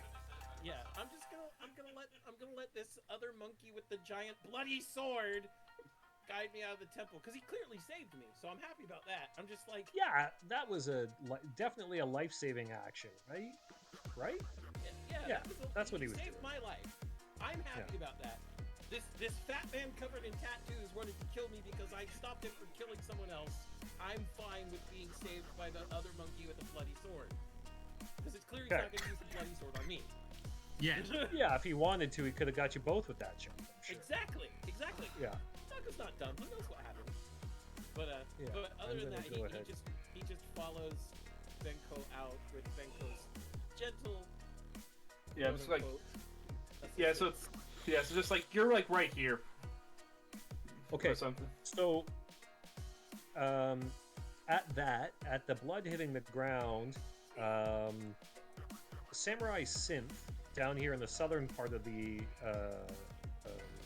building, they can't see what's going on. They're on a stage way down here at the bottom, but they switch into a new song that's like way heavier gear that leans into the malign energy of the place. It doesn't take magical ability to get a sense that the music is feeding into this.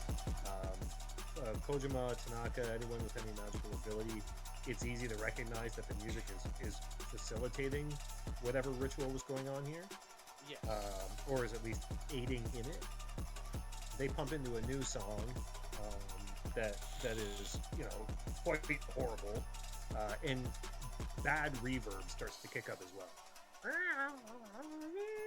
But it's hard to tell if that's part of the song or not because we're not talking radio material Yeah. here. It's an indie okay. cover band for all we know. Yeah, and they're back. Okay, Eo, any action up here? So the thugs look like they're going to probably rush Benko, but they're not entirely sure because their boss just got chopped in half. their combination of self-preservation and duty is what they're fighting with at the moment. Yagyu and Yio, you guys have the choice to do something here.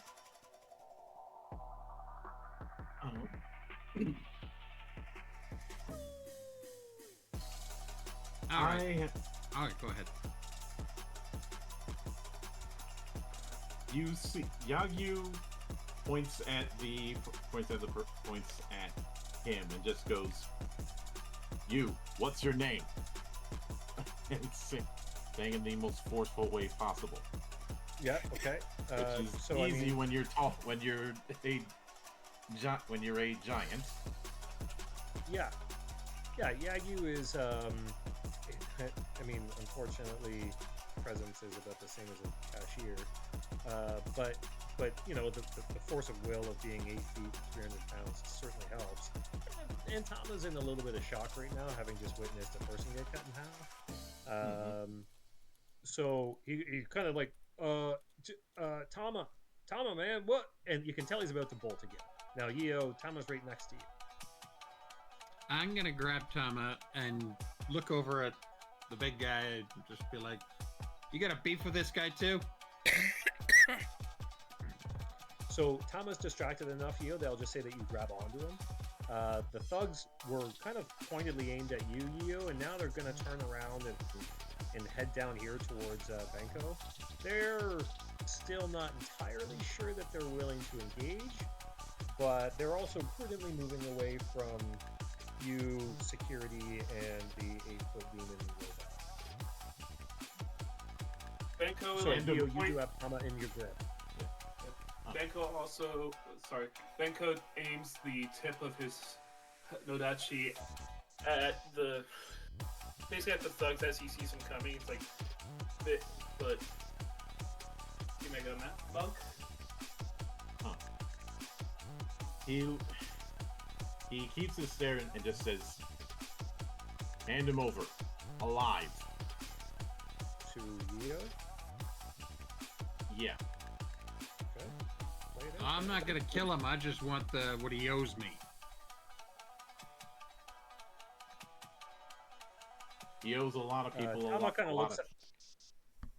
Yeah, Tama looks up at you, Yio. He's like, "Oh, I owe you a knee in the balls?"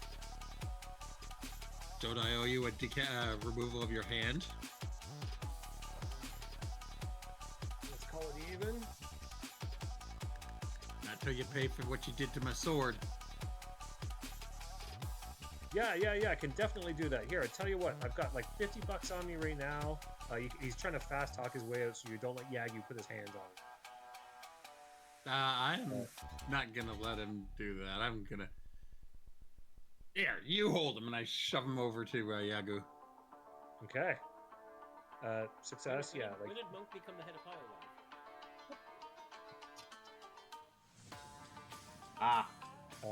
Hey, Neff misspoke. It's a perfectly valid joke. No, it's perfectly fine. I was setting him up for that.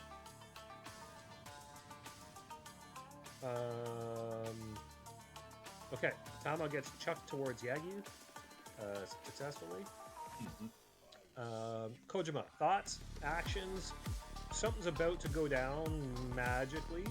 You can feel it. The Earth Kami are running away from here as fast as they fucking can. And something is, something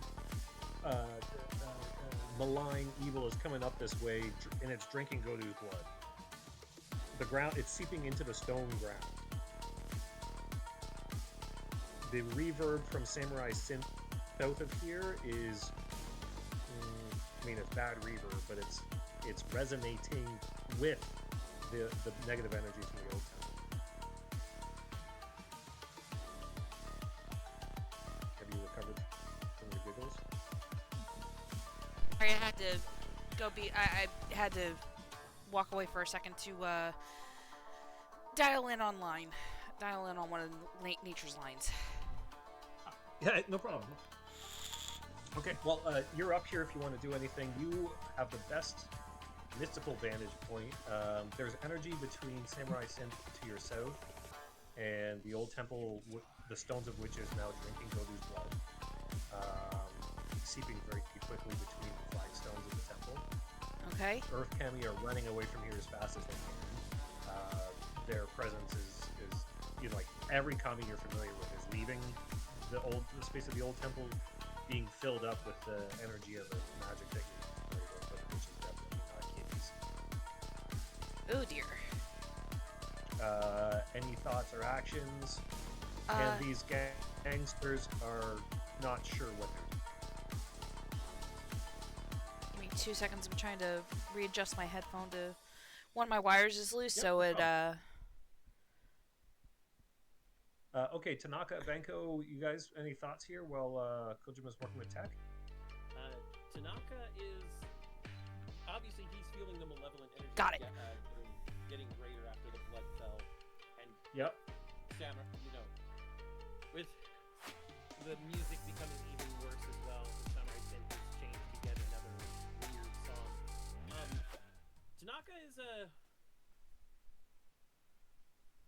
Tanaka's going to return to the dance hall to try and entreat the light Kami for help. Cool. Okay. alright. Jogging off, still covered in blood, not even taking time to wipe it off, to the dance hall. That's where he's And like So- Benko, he reads the room and he still has his Nodachi pointed at these guys, pointed Yep. at the thugs, but at the same time he's also he's keeping an eye on his surroundings now. Like his jug of wine is long gone. Like you can tell he is focused on something. Okay. Okay, so now Kojima can probably feel something get ready to break out, I'm assuming. Oh yeah. Yeah. It's easy to feel the resonance between the music and whatever's trying to break out. The blood spilling in the old temple is making it worse for sure. Yeah, shit's about to get medieval. What any thoughts here? Like, keep in mind when I said at the start, don't just look at what's in place. Ask questions about the environment. What can we? Is there anything nearby, like a source of water inside the temple itself, like a fountain or something? No, but there's major plumbing. Plumbing right running. above. There's lots of plumbing running up to the Yokocho bars right here, and then let's call it this long kind of vague line on the map here. That's plumbing above that runs towards the Yokocho bars. Yeah, exactly. Okay, so it would be safe to assume that that's a similar line then. Sure. Yes, it absolutely is. Okay. So, how far is the temple raised off of the floor itself? 2 steps. It's up a little bit. Okay. So, Hey, look. All right. That pipe makes a really convenient jog towards the temple. Yeah, That's what I'm called thinking. serendipity. But what I was hoping to do, and I don't think I can do it because I don't have enough legend to do so. Yeah, what do you want to do? I was going to form a shield in the shape of a chute to pierce the pipe and rush water to wash the blood off the floor to see if that might interrupt what's trying to come through. Okay, so the pipe that's aimed left here, right kind of above Banko's head, Okay. is aimed right at the damn middle of that temple. Okay, so it's right above. All right, would assault work for that? Yeah, assault would work for that. You could throw a rock at it. You could ask Banko to try to chop it.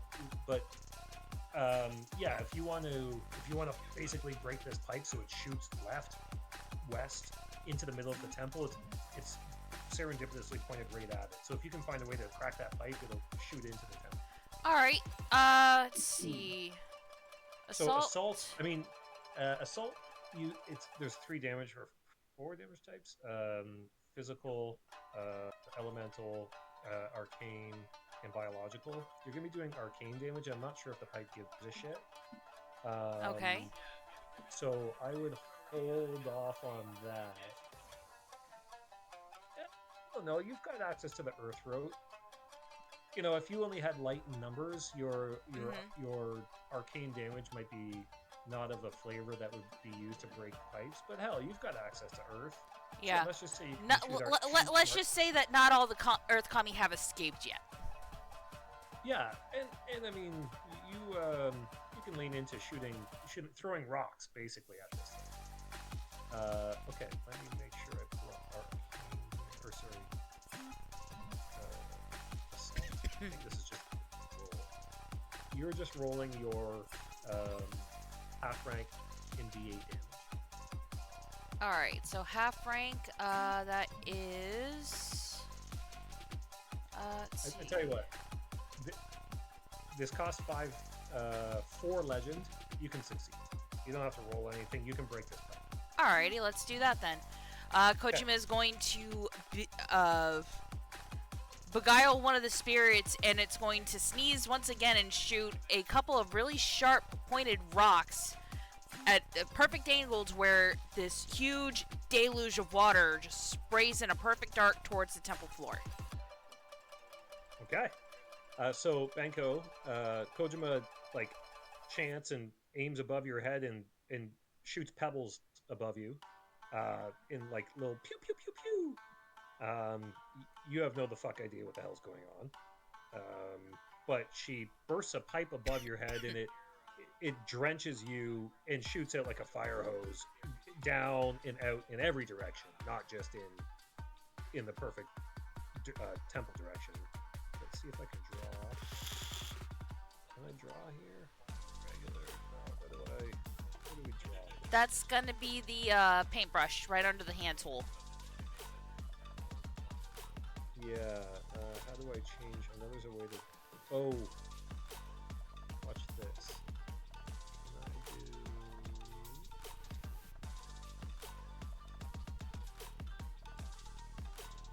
There you go. How about that? Oh, it doesn't linger. Excuse me. There we go. You shoot water like that. Perfect. Now it drenches Banko. Banko, you're maybe not the biggest fan of baths. I don't know. Whatever. But you've just been soaked. But this water successfully actually starts to clear the blood off the temple floor. Kojima, add 5 temporary legend. That's a great solution. Thank you. It scares the shit out of the thugs who are like, I think I'm done with these fucks. They turn around, but now they're caught between Yagu, Yeo, Choppy Choppy, and Mystical Lady, Mystical Being.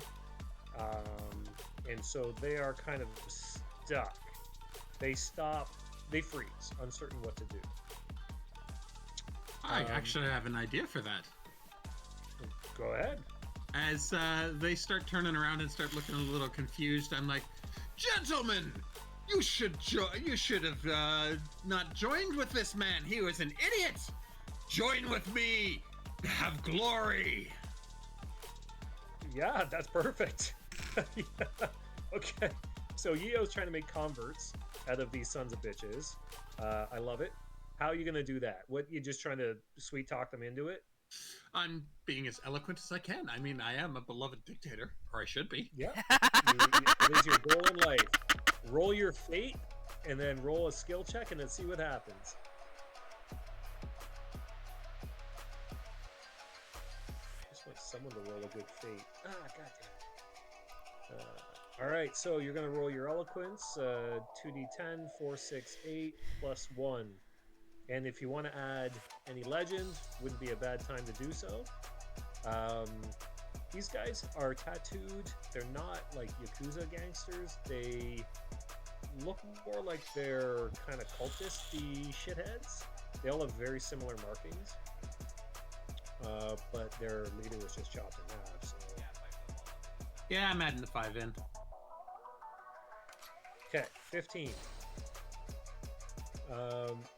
You convince one of them that that's a good idea. So the shortest of the bunch, he's like, yeah, actually, this guy's pretty fucking cool. He's done a lot of good stuff tonight, hasn't he? Like, he Well, he Took the gun out of the guy?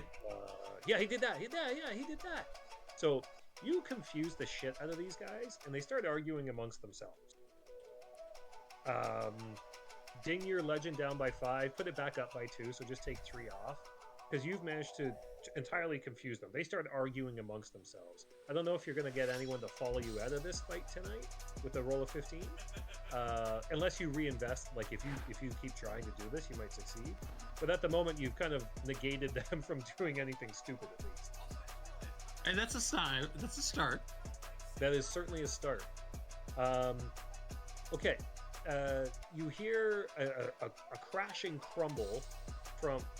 Oh, Tanaka, right. Let's get back to Tanaka. You hear a crashing crumble from the north end. It sounds like a stage has collapsed from the northern part of the sanctum. But, Tanaka, you've gone to the dance hall to entice the kami to come help. You there, Tanaka? I'm sorry, what? I haven't heard anything for the last 30 seconds. Yeah, no problem at all. Okay, you're in the dance hall. The music up here is like kind of turned down, but the lights are still going. It was your goal to grab a few light kami to come help, right? I wanted to try and convince them to help with whatever's happening at that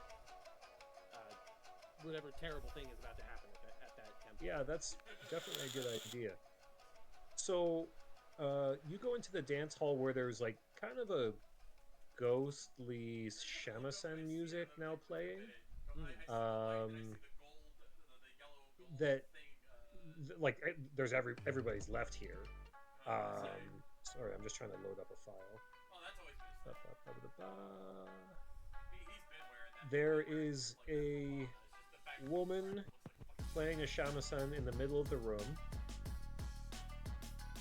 You know, she's a musician. You know what a shamisen is? Yes, I'm very familiar with something. Okay. She's playing this thing in the middle of the room, and there's light kami dancing around her. Here, I just made her name is Joman. Oh, yeah. She's kind of transparent. So she's probably herself not a fleshly being. Yeah, she's probably not. And she's playing her shamisen with spirits, conveniently exactly the spirits that you were hoping to entice, dancing around her. Yes. I don't know At if this I point, created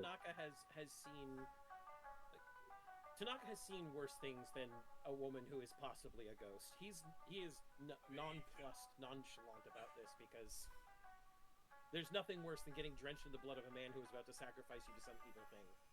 Yeah, no, I mean, you're a little bit stunned or what have you, in that this is an inconvenience, really, more than anything else. Yeah. And simply, Tanaka approaches her because, from what you said, she's playing, they're dancing around her, they're dancing to her music. Yep. And he simply says, "Lady, there is something terrible at the temple to the southwest. They tried to make me the necessary component, and unfortunately became their own sacrifice. The light coming here seems to sense it, to change." So she pauses and she slows down her playing, but she's still looking at you and still playing in the you identify them as Onibi, the light spirits, or continue to dance around her. Why don't you... Yeah, you're trying to convince her to either help or give you her glowing orb buddies to come help? Is that the idea? I'd like to convince her to help. Tanaka knows Cool. that at this point, all he can do is... He knows how to talk. That's what Tanaka knows how to do. He knows how to talk. Yeah. And so Yeah, he's and like, yeet things with magic, but that's an aside, but yeah. I mean, that is secondary to the fact that nearly all of his setup is I talk good. Yes, no, most definitely he's a chatty fuck. Okay, so you're going to charm this ghost. Cool. That is a good approach. The ghost with the Japanjo? The what? It's a nickname that a friend of mine gave for a shamisen, a Japanjo. Oh, Jesus Christ. Yeah, I can see that. Yeah. So Okay, so roll your fate and then roll. You're not trying to deceive her. This is just pure eloquence. So roll your fate. Let's see if we can get any goddamn fate rolls tonight, folks. grant an ally a free quick action after your turn, which does me no good. Yeah, fair enough. I mean, Well, no. She could have a. She could be a ally after this she turn. may very soon be an ally. This is Okay, true. let's say that her resolve is 18. Okay. Okay. Not that you would necessarily know that, but that's what you're trying to roll against with your skill check. Yeah. Um, I don't really have a lot of legend left to burn, but you know I might as well burn another 5 for this. Do it. I am. I only have 3 left to burn on something else. Give in to the dark side. It's there to be used. We'll get you some back. Eventually. 6 plus 2 plus 5. This time I made sure it was plus 25. Boom! Nice. Okay, solid success. So Joman is confused. Oh, sorry, hold on. I can make her. I did make her public. Okay, there's a handout with her image, but it doesn't matter. She's confused. She's an angry spirit that kind of came here summoned by the music. Mhm. Obviously, she used to be a musician. She was been trying to impress people all night, but nobody could see her. Now the dance hall is empty, and you saw her. And she all she wants to do is impress everybody. And you've convinced her that coming to fight whatever evil is approaching is a good idea. So her and her little Orby allies are going to come help you. And So- at that point, Tanaka, he's exhausted. He is exasperated, but he's happy that something is happening. He's happy that someone is listening. That there's going to be something to help against what is clearly a non-physical, a metaphysical threat. And all Yep. he can do at that point is give her a very deep and respectful bow, and very sincerely, thank you for your assistance, my lady. So she bows back to you. She's obviously from 400 years in the past. This is probably the strangest fucking thing that's ever happened to you for sure. But it really reignites a sense of magic in you. Yes. The whole night has been obviously very surreal. Yes. You're in a bit of a stunned state. Gain back 5 legend right now, and then Pied Piper these fuckers back down to the old temple. Okay, we'll Pied Piper everybody back down to the old temple. Tanaka kind of just half jogging, making sure that they're all following behind him. And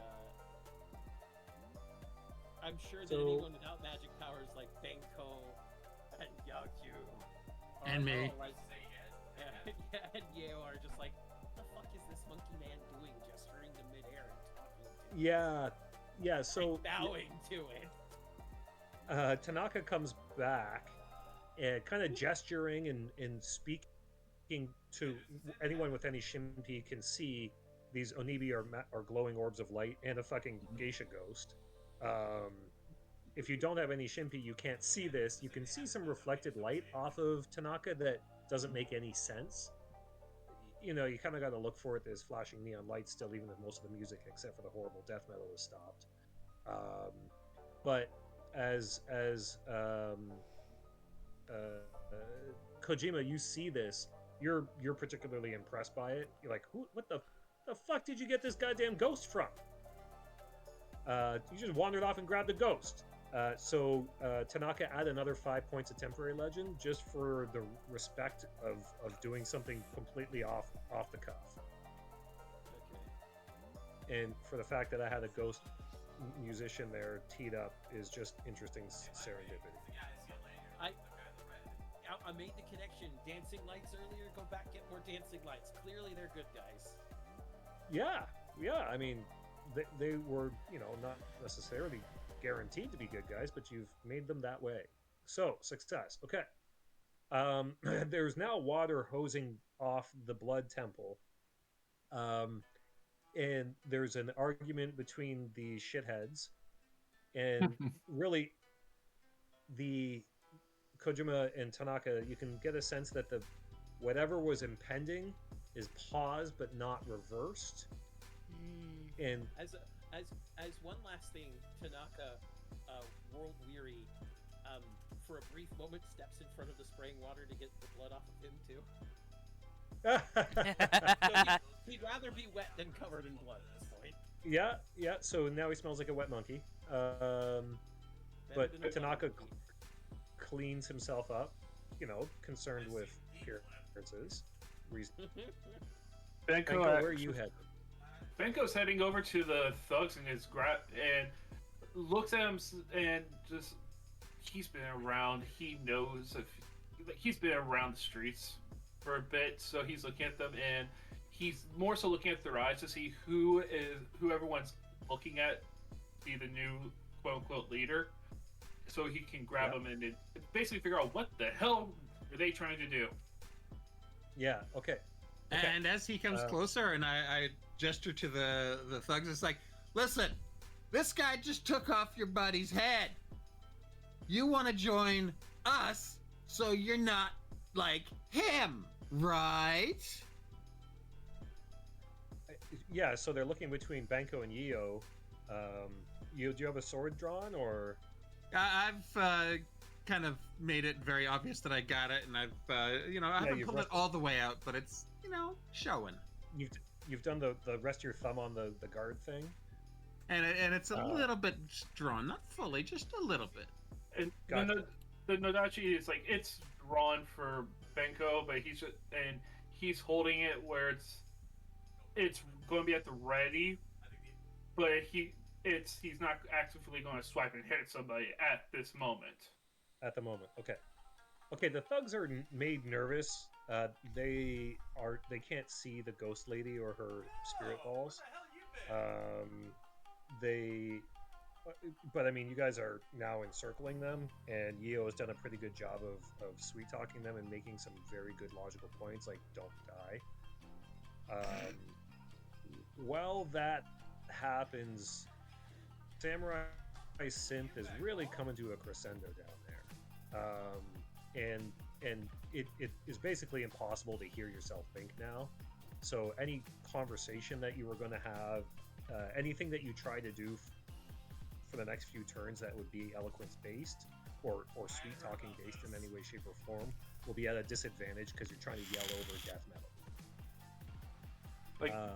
Just as a heads up. Benko's not even going to do that. Like Benko has already seen shit's almost basically hit the fan almost. Like we are just one step away from that. And he goes and basically grabs him, it shakes him, and basically asks, "What the hell are you guys doing?" Yeah. Okay. So you just pick one at random and shake him?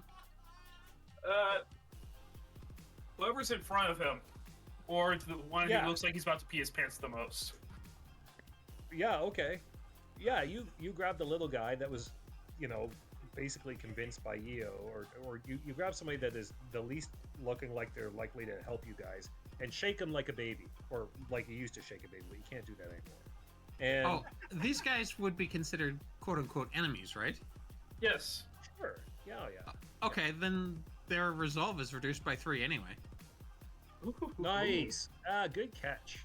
Yes, perfect. That is important. That's an overlapping effect that Yio will have with any other Brakaneko around. But yeah, you've reduced their resolve. Yeah, that's a great point. So you grab one, shake the shit out of them, and basically shake the rest of their willpower in. These guys are not going to fight you. They are not entirely convinced that whatever's going on is a good idea. You could maybe convince them to leave, but they're neutralized as far as enemies go.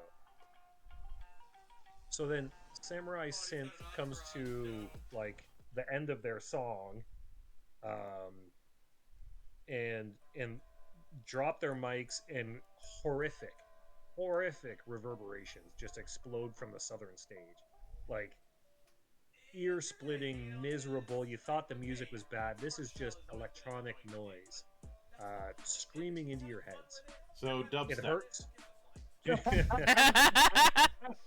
No, not dubstep. Nightcore. Death metal mixed with white noise mixed with. Anyways, the worst of the worst of the worst. Like I It's said, no longer Nightcore. music. Oh God, country. It is just noise. Oh, fuck you! Yeah, that's it. It's over. So this, like, their ritual that they were performing comes to an end, and the ground kind of starts to rumble. Any thoughts? Anybody curious? There's still a crowd of people in this lower room, the stage 5 Samurai Synth area. They, like, as I said earlier, they're kind of the shitheads that this gang is one group of. They've been ignoring you and singing, chanting, droning along with Samurai Synth. I mean, I wish we had some metal to play, but I guess that's over now. Unfortunately. All good. So, wait, did you play it, though? I did. Oh, During during all the fights with, Godu. Okay, so it was played on the stream, I just didn't hear it. Yes. Interesting. Okay, cool. I wish I'd known that. Yeah, all good. So, Samurai Synth were performing part of the ritual here. And they come to the end of their portion of it, and the ground starts to rumble. The reverberation, the noise, is like it drives the crowd south of you mad, and they start to, like, kind of, it's a rave, a mosh pit right now, but you don't know if they're fighting or fucking or both. It is a sticky, messy scene down there in stage 5. Oh my. Yeah, it's not PG-13, that's for sure. So the ground rumbles around, and as the mob in the Samurai Synth area starts to, well, tear each other apart a little bit, the ground cracks down there, and a white scaled head cracks out of the flagstones, which are conveniently hexagon shaped, and bites, chomps into a mosh pit goer. This is a large snake creature that was trying to make its way out through the temple, but you cleaned the blood clear, and now it's kind of half stuck in the rocks, or the stones, the ground, under the mosh pit, where these fucking idiots in the Samurai Synth pit are tearing each other to pieces now. Any thoughts? I'm going to... Huh. Alright, how many of the Earth Kami are still around? As many as you need. You can always bring them back. I've just made Orochi visible to you. Oh, that looks so freaking badass. You can always access your Kami. Now, Orochi's stuck in the ground. What you've done is, like, fuck up his summoning. He's half here, half not. The blood from the mosh pit, the music, the summoning ritual south kind of helped bring him along. You've trapped him in the ground. Let's get his token out. This room is, again, just full of people, and they're kind of yelling, but they're also definitely not enjoying this, including the ones being eaten. So it's not super pleasant by any stretch. Alright, so Kojima has pretty much first eye view because she could see into that doorway. Yeah. You get a first-hand view of this fuck show down here. And she's just gonna say, "Oh, fuck!" Yeah.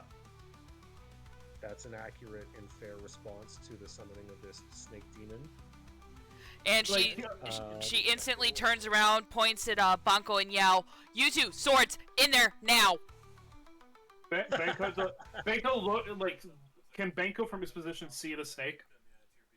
Yes, definitely. Actually, all of you those are of us involved. without Shin PC the snake? Yeah, it's physically manifesting. The more it chomps into physical bloody bodies, the more material it becomes. It is eating things to become material. Now it's still only half emerged from the floor. Okay, so Benko looks over, sees it, and it's like, I've always wanted a snakeskin wallet. Tanaka, I grin at you. I grin at you, and I'm running with you towards it. Yeah, so he's running like right over here. So you guys are like heroing this, towards the snake Orochi demon. It's a relatively innocent monster, but okay. No. Benko just wants a snakeskin belt. Alright. He doesn't need Tanaka's trying kill to it, he speak. just needs to- Tanaka is as Tanaka's sneaking up. no, he's not going to sneak. I'm trying to speak. Is what she said. Oh, what's up, Tanaka? I was going to say Tanaka, having regained at least a little bit of his composure after washing blood off of him, goes, idiots, and screams towards the security hut. Guards, get your guns! There's a giant fucking snake! Yeah, the security hut doors had been closed. I'm not sure that there's a giant snake is going to get them out, but it isn't a bad idea, that's for sure. I was going to say, If anything, they might bar the door now. well, here's the thing. Your- It's like we have one right here on level 2, so I'm sure it's like some commotion from the room right here, even if it's on another floor, should let them know, hey, guys, something's going on. Yeah, that's fair. Actually, Kojima, you have like relatively insider access to their security system too if you wanted to ping anybody. Yep, and she's going to do exactly that. She's going to use her drone and hack into the system. You, say that again. Speak into the drone. Tanaka looks at the drone, looks at Kojima. Guards, get your guns to stage 5. There's a giant fucking demon snake. And Q Nice. pan to the giant snake. And she's going to pan the camera just as Yao and Bonko are running through the door. Get your fucking asses in gear! So you pan and get actually a pretty cool visual of Benko and Yio, like hero running towards the snake, which you definitely will hit save on to share later on socials. Oh yeah. Because nothing says fucking badasses like running towards a giant snake demon. The mosh pit is confused. They're starting to try to leave, but some of them are just throwing themselves at the snake as well. They're obviously somewhat involved in this summoning process. Gotta The love band mosh is off pits. stage. The band is off stage. You don't know where they went. This reverberation sound is really, really, really bad. So again, whatever eloquence attempt, I'm not gonna have you roll for that. We're gonna see whether security comes or not. Is still made at a disadvantage as long as that reverberation is going on. Where is there a sort like when Benko gets in? Is there like a way he can feel where the reverberation is coming from? Like, can he feel it more like from here or from like It's here? from the stage. Sorry, yeah, call it that. Down the south wall. There, and I haven't drawn it, but Okay. there's a stage along the back wall down here, and Oh. it's musical instruments with a microphone laid up against the speaker times 10 kind of thing. Okay. Yeah. So So it's just on the other side of the little snaky critter. Now, remember that you do have an army of undead ghosts kind of at your bidding. And Yio, you've abandoned your buddies. Benko and Yio were the ones kind of controlling the gang. So if you want to give them some stern talking to before you run down here, or just assume that they're useless, it's up to you. oh no, here's the thing. Benko's coming down. In one hand is his Nodachi. The other one, he still has the Mook he was interrogating by his collar, and he's just dragging him the whole entire time. Perfect. You drag some poor Mook with Yes. you. Let me find Mook token. I'm gonna not jump on dragging it. anybody. If they're not coming, they're not coming. I'm not gonna waste my time with these slime. Well, Yep, no, and the most he's going to use is like catapult him. Like he's not going to bring him like all the way in here. He's going to probably leave him like near the door, and then use him as a springboard to launch himself at the snake, super like hero style. perfect. Like he's jumping into Val's like what springboard. He uses him as a trampoline, launches himself off of that. Hands on both ends of the handle of his Dashi held high as he is like monkey on, cry actually. hero called to go attack. So, I guess you probably haven't seen most of the actual NewEdo character art, but the canon character art of Banco is exactly what you just described. So much so that it's worth me pulling it up. So give me a second here. Whereas me, I'm going in, both swords drawn, screaming a battle cry. Like he's not wrong on this one, folks. All right, let me see. Actually, I should be able to pull up the PDF. Hold on. Yeah, she should be able to. It's on the PDF, everybody. Yeah, if you can just share. I'm having trouble pulling it up. But it is exactly what you just described. A bananas, like, leaping chop. So, perfection. And is Mildred taking a break? No, I'm still here. Oh, okay. What are you doing? You got Tama there. You've succeeded Yeah. in your mission, Yagyu. There's, a stage collapse to the north. There's still some chaos afoot around here. You can hear thugs and the shirt maidens still battling it out. The reverberation hurts you in your metallic soul. But yeah, what are your thoughts there? You don't care necessarily because most of this magical shit you haven't really seen. You can see the snake demon. It's slightly bigger than you, which makes you mad. But anyways, thoughts? I don't. I'm not. What I think I'm gonna do is as much as I'd like to just take Tama and get out of here. Yep. I Tama realize is looking at you like you're not. He's like, you're not just gonna walk away from this, are you? Look at that big fucking thing. He's almost as big as you. Come on, man. Like, come on. You can't hold on to me and fight that thing at the same time. Don't tempt me. He smiles. They smile at you. You could always use him as a blunt weapon. Yeah, you're gonna hit a motherfucker with another motherfucker. You look like a very solid blunt weapon, Tama. Do not tempt me. He clams up. Literally does the zipper mouth thing.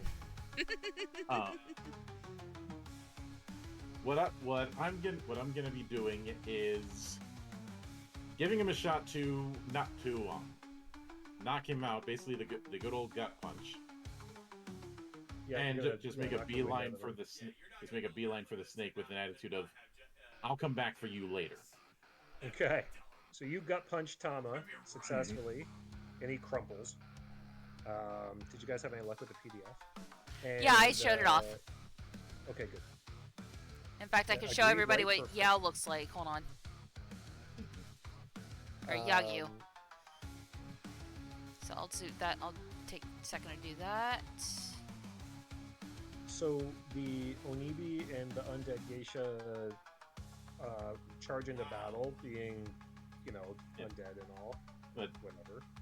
I will note after knocking him out, I'm making a beeline for that snake. Yep. Okay. Let's move characters out of the way here. Just you can put yourselves adjacent to this schnickety snake over here. We're gonna run out of time. I realize that. So why don't we all just give me an action? I'm already mid-air going for a heavy attack. All right. Let's start with Banco because Banco's definitely been like balls to the wall going in here, excited. He's been looking forward to this all night. He thought he'd just get to bust some heads. He did not expect to be fighting a ghost snake. Hey, I'm into this too, so I'll go next. Okay, all right. Banco, you're up. You are taking a swipe at Orochi. Okay, so 2D. Let's. I'm translating what I've got right here. Yep. So noting that the snake is still trying to emerge from the ground, you're close to it. It is, got bloody jaws. It's definitely eaten some mosh pitters, but it's still vaguely ephemeral. So Okay. it's not entirely materialized here yet. Just as a heads up. So I'm expecting at the very least the head is there. So I'm going Sure. to try. Oh yeah. So, Yeah. so at the very least, I'm going to try to cut the head snake. So first Chop at D100. its head. Yeah. Yep. D100 for sure. Let's see what you get. Extra attack this turn. Did Getting you? extra. It says 51 getting extra attack this turn. Oh, you just get a free attack after this. Like perfect fucking timing.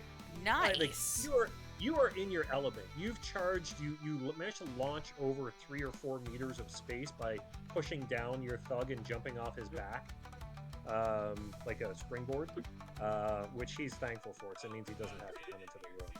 And you fly through the air, and you call on every fate that you know to see you, aid you, and the sons of bitches come through. Now let's see how you do with this chop. But you get a 18. second attack up. 18. Okay, let's find this fucking stats. You connect with him, but What's his defense? your sword kind of goes through. You feel it slow down. Sorry. I was going to say, what's his defense? Oh, it's quite Okay. high, but more importantly, you chop into him and he recoils back. Like you've hurt his it's an indignity that your steel has chopped him, but it goes right through him very slowly, like he's barely materializing kind of thing. Have a second attack and roll your fate again. Oh wait, no, sorry, you can't roll your fate again. No, have your second attack. I'm just curious what you get, noting that you rolled a what? I rolled an 18. 18. Okay, a respectable but not astronomical 18 on your first one. Okay, here goes number 2. 19. 19. Okay, so you chop through it, and then you're fucking frustrated, and you reverse your swing and pull it up and swing it at you, or swing it out from the underside. Exact same response, in that you've hit him, but if he had a high armor, it just would have bounced off, but instead he's vaguely ephemeral, so it kind of just goes right through it. You've offended him, though, and got his attention, so congratulations on that. He turns his head away from whatever mosh pit guy that was being eaten, and has a good look at you. You will let you take an action to see if you piss him off more, and then Orochi's going to take a swipe at Benko. I'm going to actually, where he's coming out of the ground, I'm going to start going for a slash there. Cool. Okay. Smart. So you weasel your way underneath Orochi towards the hole in the ground. He's definitely not wiggling around there, so he's a little bit more vulnerable, and you can see his belly. But again, he kind of bumps you, and it's like being bumped by thick fog. It's there, but it's not. It's not super physical. As you're inside of its body, though, it resonates with you at the same shitty resonance reverberation as this horrible noise that's coming off the stage. I'll just leave that there. So you go in, roll your fate, and then take a swipe at Orochi's belly. Riposte. What's that? Riposte. Okay. Well, I mean, he's going to take a swipe at you. So riposte is, most of the time you can only roll your fate once per turn. Very few characters can roll it anytime certain triggers occur. The path that you're on, Clan Musashika, can roll their fate every time they are successfully hit with an attack. And if they roll riposte, the attack is negated and they get a free attack in response. So since I said already that he's hit you as you walk through him, let's just say that you get 2 attacks with, you respond to him shouldering you by poking at him with your sword. So you can roll 2 attacks. Okay? There's one. Ooh, that's good. Roll your other one. Let's just get him out of the way. Oh, damn! Oh! Nice! Okay. Good so roll, those will both Snap. hit. Yeah, those will both hit. So, do you know where the damage is on your character sheet? Yeah, I see the katana has a 2d10 plus 8, 1d8, and the wakizashi has 2d10 plus 1d6. Yeah, so unless you're saying that you do so, you could just say you hit him twice with your katana. If this because- case, if anything, he'd be doing one of each. Sure, that's entirely up to you. It won't make much of a statistical difference. So go ahead and roll them both. You can combine them if you want, or you can do them separately.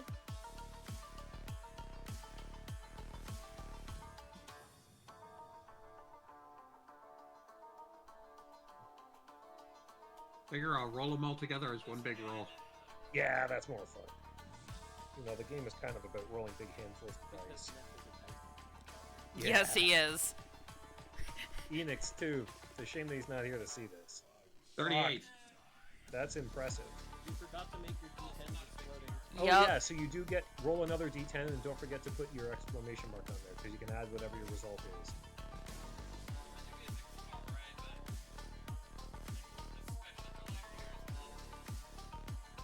Okay, so another 6, so 46. 44. Still a very respectable 44. Okay, so you get in there close to its belly, and it having touched you, you realize that there's a resonance to it, and you do your best to get on that level. It works this time around. You don't know if it will work next time, but you chop at its belly, which is very much stuck in the ground, and slice it open. Green blood comes out, kind of hits the ground and just goes right through the ground in a ghostly manner. And the thing screams and lashes its head around. It was looking at Benko, but now it's looking at you. Tanaka obviously is not going to the melee. Yeah. Tanaka is not going to join the melee. However, it's clear to Tanaka that the Resonant Sanctum has revived at least something of the more spiritual past that he's known. Yeah. And he gropes through his memories. He's grasping at an ancient, at essentially a prayer, something that he was taught. And as it comes to him, it just rolls out of him as if he had never forgotten. And so he prays. Kami hidden in the neon, Kami dwelling on the glass. This lowly wanderer within the mortal dust lays down a plaintive and heartfelt plea for purification and cleansing. O sparkling and gleaming Kami, illuminate a path through this calamity with your divine providence. And he's just basically pouring all of his heartfelt belief to the light Kami to do something, anything, to resolve this. Cool. Okay. Add back 6 legend. Actually, Io, add back 6 legend as well because you chopped that fucker good. The undead geisha or the ghostly geisha wasn't sure what she was kind of just floating around. At your whatever you want to call that, plea, pray, Behest. yeah. The onibi, the lights, circle back to you very quick, and then circle down to the stage, and are basically floating in circles around the equipment that is making the reverberation. And I scream out, "Smash the speakers!" Yeah. Meanwhile, oh, that's actually not that great. What's Io's defense? 20. Nice! Look at that, this fucker missed you. So Orochi takes a bite at you and hits you, but he bites right through you because he's still not entirely manifested. And it hurts in a way that, missing a fate card roll by 1 number, or realizing you're out of toothpaste right before a date, or, it gets you a little bit, but it doesn't hurt enough to do any damage. You feel as its head is basically possessing some of the same space as your head, though, that the reverberation, that sound, it's resonating against the snake.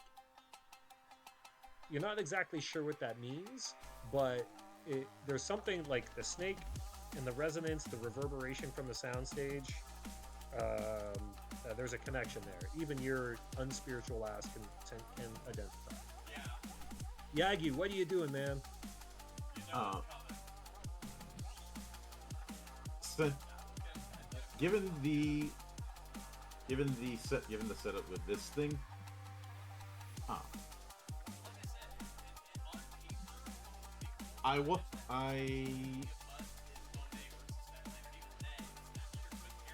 I think I'm gonna just try and go ham, and you see him, in order to keep the thing busy while everyone else deals with the speakers. Yeah. He's gonna be trying to slash not at the belly, but try and get right in his face, and maybe get the maybe go for the eye if he can. Okay. With both the laser and the katana. So Yagyu has a arm-mounted laser,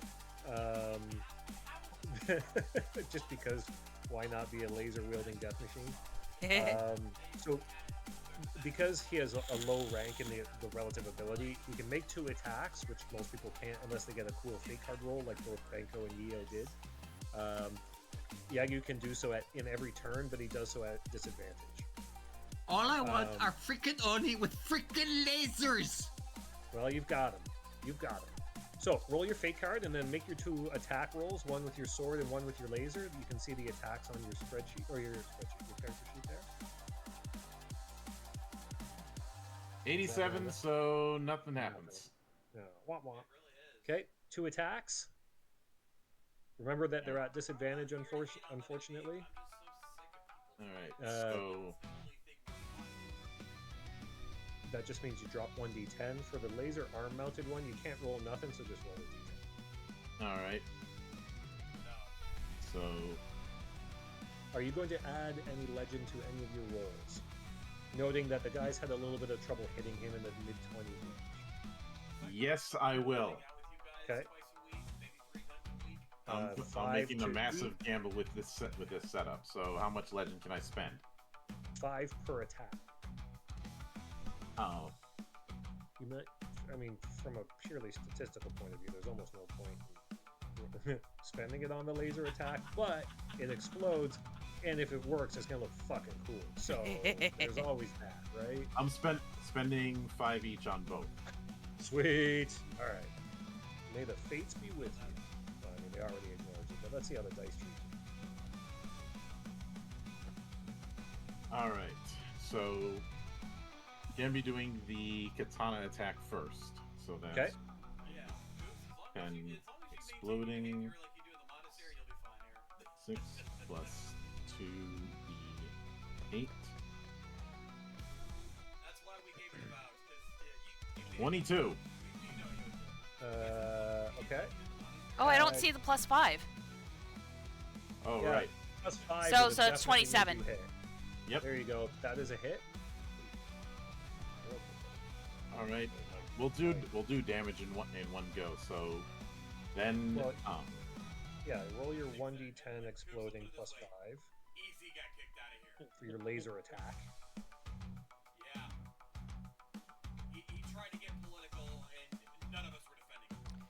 So your laser attack, your sword hits, and this thing is, like I said, vaguely material, and you really got to kind of successfully get in there to do so. Your laser attack kind of goes fucking wild because you used to be a samurai, and then you got turned into a robot, so you don't even really trust this laser, and it shows. You suck with it, but it hits the thing, and the thing immediately responds to it. You know that your laser does elemental damage, and the rest of everything else is kinetic. So your laser has a different kind of damage that makes this thing scream in pain. It makes a sizzling, searing, like meat sizzle teppanyaki kind of response to it getting hit by the laser, the heat, the fire, whatever from your laser gun. Mm-hmm. I'll just leave that out there. You guys go right ahead and roll your damage. All right. So I'm only rolling damage for the katana, I believe. Yeah, but the rest of it's like a... All right. Do D10s explode with damage? Yes. Yep. Every time there's a D10 that can explode. All right. And any other additions I need to know about? No. At certain points, you'll be able to call raises on your attacks, but you don't have that ability. Benko does, so he's able to do so. But All right. anyways, so long story. 18. Good. Okay, well, that's a pretty good roll. So you chop him and distract him again, and you bury your sword in it, and it's hard to gauge how much damage you're doing to a ghost snake half stuck in the ground, but green blood does pour out of it and sink into the ground and disappear. Your laser, it's kind of looking around for the source of your laser, and it ignores you. It doesn't even look at you where you've just chopped, but it puts its head back and screams. And I'm going to roll. Where's this fucking ability? It has a horror ability. So the result of this, if anybody has a resolve lower than what I'm about to roll, you reduce your resolve temporarily by 4. So I'm going to assume that's all of you. Yes. So, question: is that going to be everybody in the room, or is Anyone that that every? can reasonably hear it. Okay. I mean, if you guys want to say that you probably Ouch. couldn't hear it because of the The reverb. the reverb, then I wouldn't argue with that. You will see the effect though. So Tanaka and Kojima, you see it rear its head back and scream. All of the sycophants who were, kind of facilitating its summoning by beating the shit out of each other and willingly being eaten, they're now afraid and they fucking run away. This clears the room out, except for our heroes, Banko, Yo, and Yagu. The ghost geisha doesn't seem to be affected. She's playing her shamisen, and the orbs are still floating around the speakers. Okay. Banko, Yo, and Yagu, your resolve is reduced by 4. If it goes to 0, you are afraid and you have to run away. But you probably got a few turns for that to do, right? Oh yeah. Okay. Yeah. So, So, Kojima, what do you do? can I hack into the electrical system via my drone? That sounds like something that's possible. I mean, it's going to be a little tricky connecting from the drone to the security to the sound system, but I'll say you can do it. It's going to be a computer. No, make it a security roll. You got more security than you do computers. Alrighty. What are you trying to do? I'm trying to cut the power to the stage. Turn off the Okay. reverb entirely. Gotcha. Okay, that's cool. So roll your fate, and then you can roll a savvy and security check. Alright, so both of those together or separate? Roll your fate separate, so just roll your Alright. fate. So, D. 71. Nice, Oh, spark of ingenuity! Which is fucking perfect. So what this does is gives you insight to something, because you're human. Humans have blah blah blah. Humans get you get a choice of fates, and you can either be tough and dumb or smart and creative. And you pick smart and creative, and you rolled it at the exact fucking right time. Hell So- yes! What you need to do is connect your drone to base 6-7 over there against the east wall, and if that power line you can see could probably run down into the southern room, and if you're able to blah blah blah blah, you basically add 1d10 to your next skill roll. So you're going to roll your security check instead of 1d10. You're going to roll 2d10. Yeah, and you can add fate to it, of course, or legend to it if you want. Let's see. I'm currently at how many legend right now? 8. You know what? Fuck it. I'm gonna go for it. I'm gonna go full ham. This is the time to say things like "fuck it," I'm going to go for it. Absolutely. All right. Okay, So and before you roll, I'm 2d10 going to tell you what exploding. the difficulty's 22. Okay. Okay. And Yeah, am I you have to adding? track the full asset? So am I adding security to this roll as well? Yeah, 2d10 plus all of your security dice plus 5, I presume, from your legend. Okay. And before you roll, if you roll 22, you can turn it off. If you roll anything above 26, you can control the reverberation. Okay? I And I'll like let the you sound play of with that. Quickly, we'll see what happens though. So you roll the All right. dice for your. So let's see what you get and don't Let's fail. Don't fail. see. Excuse me, guys. I gotta go. gotta pick someone up from their work. 1d6 Yep, fair enough. I'm gonna have to plus go soon too, and I got work to do too. But 1d8. I'm not sure who that was. Thank you very That much was for playing. that was Banco Rick. or Benko. Yeah. Banco, thank you Yep. very much. I'm sorry you don't get to hear the follow-up. I appreciate you 12. dropping in. I hope you enjoyed yourself. We'll let them know. Oh, Don't worry. bad. Okay. Plus Bye, guys. 5. Yeah. Okay, and we are rolling. Let's do that. 48! Oh. Okay, so the spirits, you're, a ghost talker. Ghost talkers Yes. are machine magicians, right? Yeah.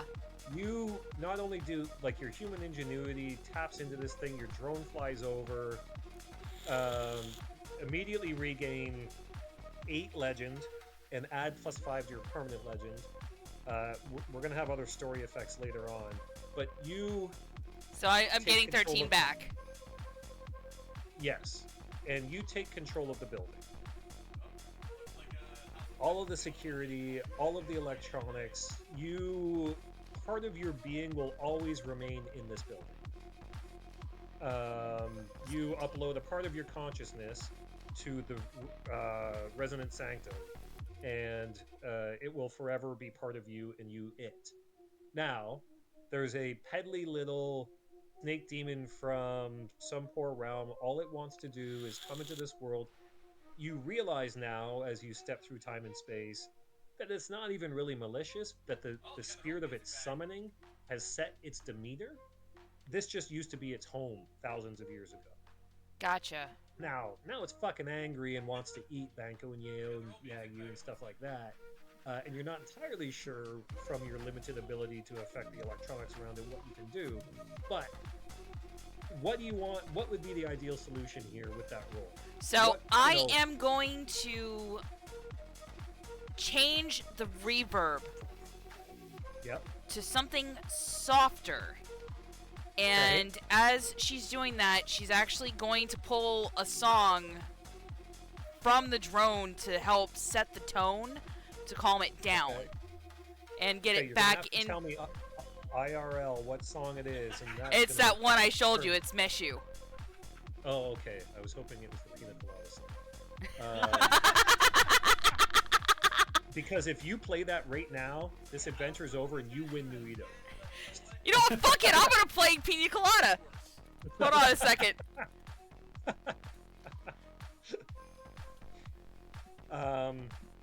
So through a very impressive and upgraded sound system, the reverberations stop. I can't hear what's playing through the stream, unfortunately, so I'm just going to have to personalize it in my head. The Pina Colada song from, across the ocean decades ago comes blaring through, and this adventure ends like an 80s action movie with the snake calming down, curling up and kind of going back into its hole, peacefully winking at you as it goes, thanking you for making it less angry. And you have And I'm gonna have to stop it there. Yeah, I know. Permanently layered the Pina Colada song into the resonant sanctum, and probably pissed off White Rabbit for fucking up their set leader. But you win NewEdo. I don't think I've ever said that before, but you just beat my game, so I'm gonna have to write a new one now. Yeah, but still, this was definitely a fun experience. Yeah, sorry, I know we're over time here. Yeah, Not sure what happened.